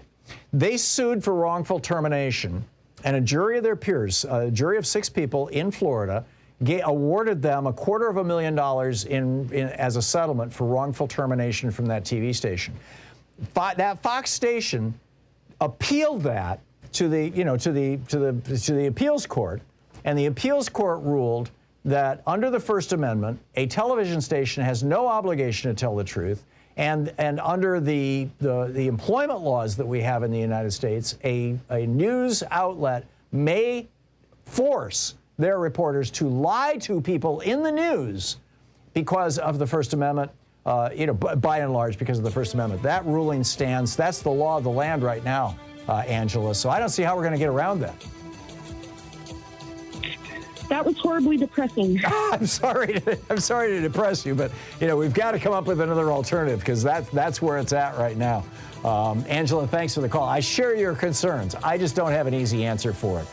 We'll be right back. Other than more competition, breaking up giant media monopolies, competition seems to be a good thing. You're listening to Thom Hartmann. Visit ThomHartmann.com for audio and video archives. Johan and Smokey, and back with your calls on the other side of this break. Stick around.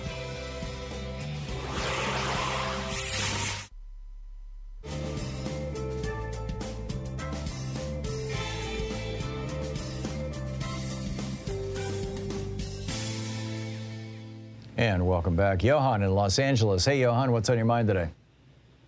Yeah, I was watching the decarbonization thing earlier in the hour, and I'm pretty sure I mentioned about the magnetic levitation before, and this is like the time to do the Build Back Better with the young graduates from Stanford. Why it's not so pushed really, so pushed really aggressively in this country? You're talking about maglev, magnetic levitation trains? Exactly. Yep. I mean, there's nothing magic about maglev. It's just an electric train. It's more efficient than other kinds of trains because there's no friction or just the friction of air. Right. But it's not like really pushed in this, engineering industry or the transportation industry. Why is not pushed so strongly? I don't know. It's a good question. I mean, they've got some substantial maglev trains in Asia. China and Japan, yeah. And Europe and Germany. Oh, really? I didn't know that they were using them in Europe as well. Yep. Huh. They have test tracks too. Mm-hmm. Yeah, I've been on the high-speed trains, all over Europe. I've been on high-speed trains in South Korea and in Japan as well. I'm not sure I've ever been on a maglev train, though. That would be fascinating. Apparently, they're just like whisper quiet because, they're floating on a 1/16 of an inch of air, basically. Yes. And then this guy did this 90 years ago, 1933, guy named Herman Kemper. He called monorail vehicle with no wheels attached. Right. Well, there's, I think there might be one for one of the airports or maybe Disney World. Although maybe that has wheels. Maybe that's not maglev. I've been on one of them that kind of looked like it was, but, I just don't know. Johan, I don't know why it's not more popular or why it's not more widespread.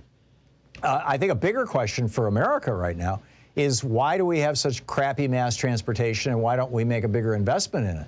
I mean, when they privatized the rail tracks back in the day, now Amtrak can't get a decent rail track up and down the Northeast Corridor. You've got trains that are capable of going 150 miles an hour, and they're maxed out at 70 and 80 miles an hour because the rails are so bad. The first thing you've got to have for a high-speed train is good rail.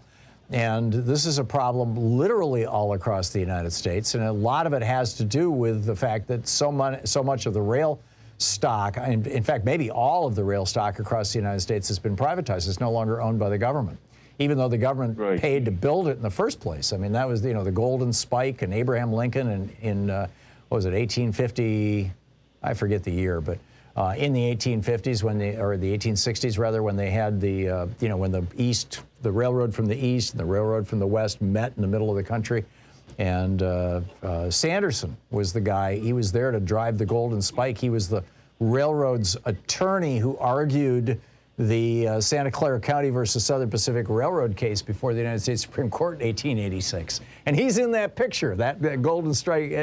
When I described him in my book, Unequal Protection, that's how I knew what he looked like, because he was in that picture.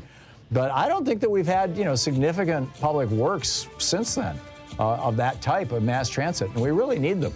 Johan, spot on. Thanks a lot for the call. We'll be right back. It's 52 minutes past the hour. I'll be back with you in just a second.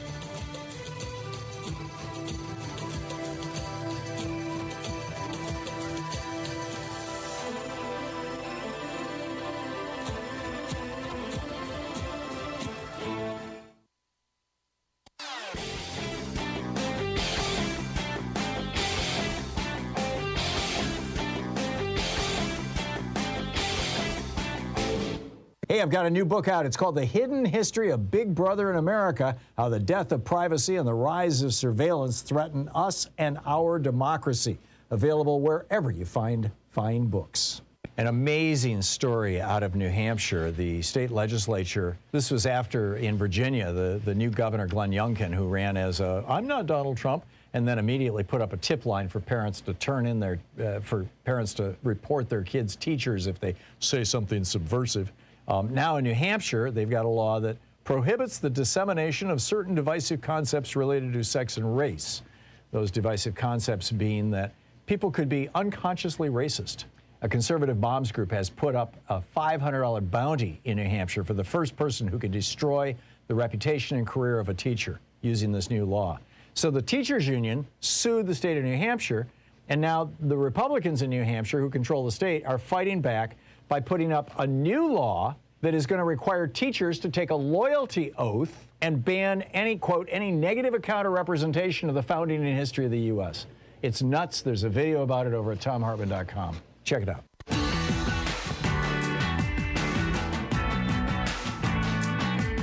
And welcome back. Smokey in Richmond, Virginia. Hey, Smokey, what's on your mind today? Hey, Tom. Thanks for taking my call. So I wanted to talk to you a little bit about the Iran nuclear talks that are going on right now. Yeah. And a situation that's a little bit concerning to me is apparently we have the Russians in some kind of a role mediating the talks between us and Iran. Yes, and they were always part of it. That seems like a little bit of a risky proposition to me in light of everything that's going on. So I just wanted to know what you thought about that.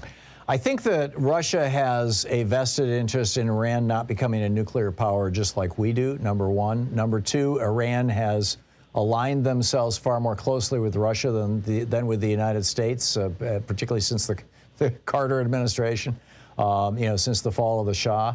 And so Russia has some,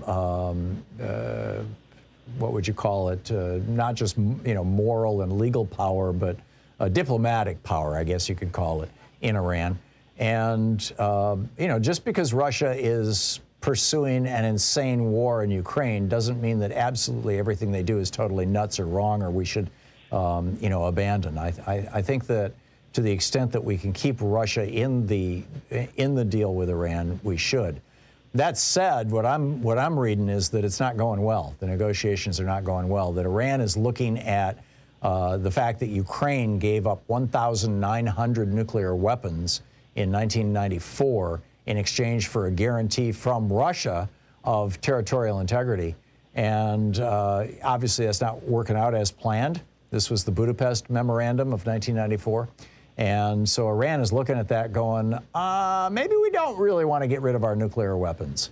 So I'm not real optimistic about this, in large part because of what Russia just did. But if we can keep them at the table, I'm not opposed to that. Smokey, thanks for the call. Neil in Valvo, Indiana. Hey, Neil, what's up?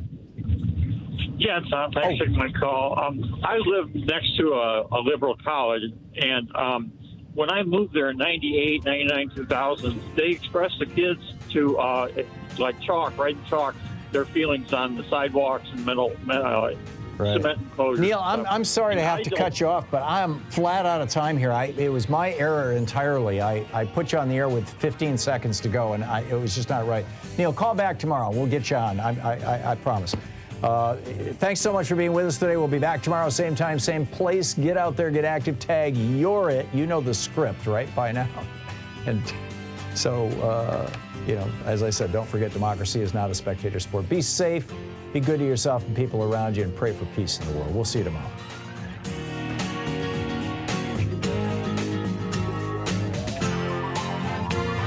You've been listening to Thom Hartmann.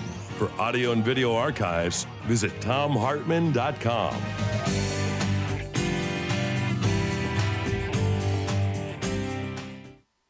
These companies support the Thom Hartmann program. They are HelloFresh, the #1 meal kit delivery service. More info at HelloFresh.com, code TOM. The Hidden History of Big Brother in America, how the death of privacy and the rise of surveillance threaten us and our democracy, by Thom Hartmann. More information at all book outlets. Wild Alaskan Company, 100% sustainable wild-caught seafood delivered right to your door. More info at wildalaskancompany.com/Tom. Cozy Earth, better sleep, better you. More info at cozyearth.com, promo code TOM. The latest views and opinions from U.S. politics and other fascinating subjects too, including cutting-edge science reports at HartmannReport.com. And Dinovite, a whole food supplement for your pet's immune system. More info at Dinovite.com.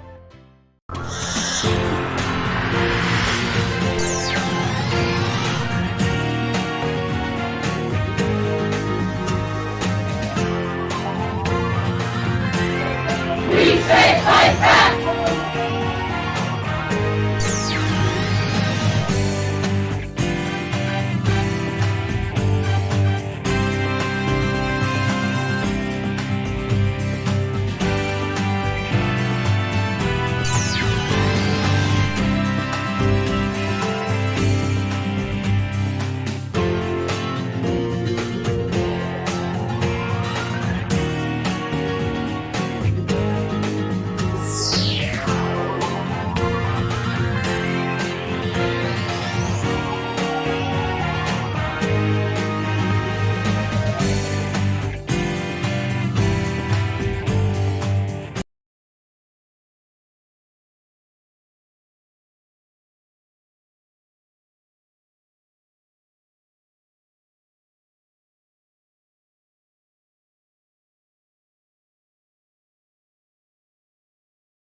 Thank you.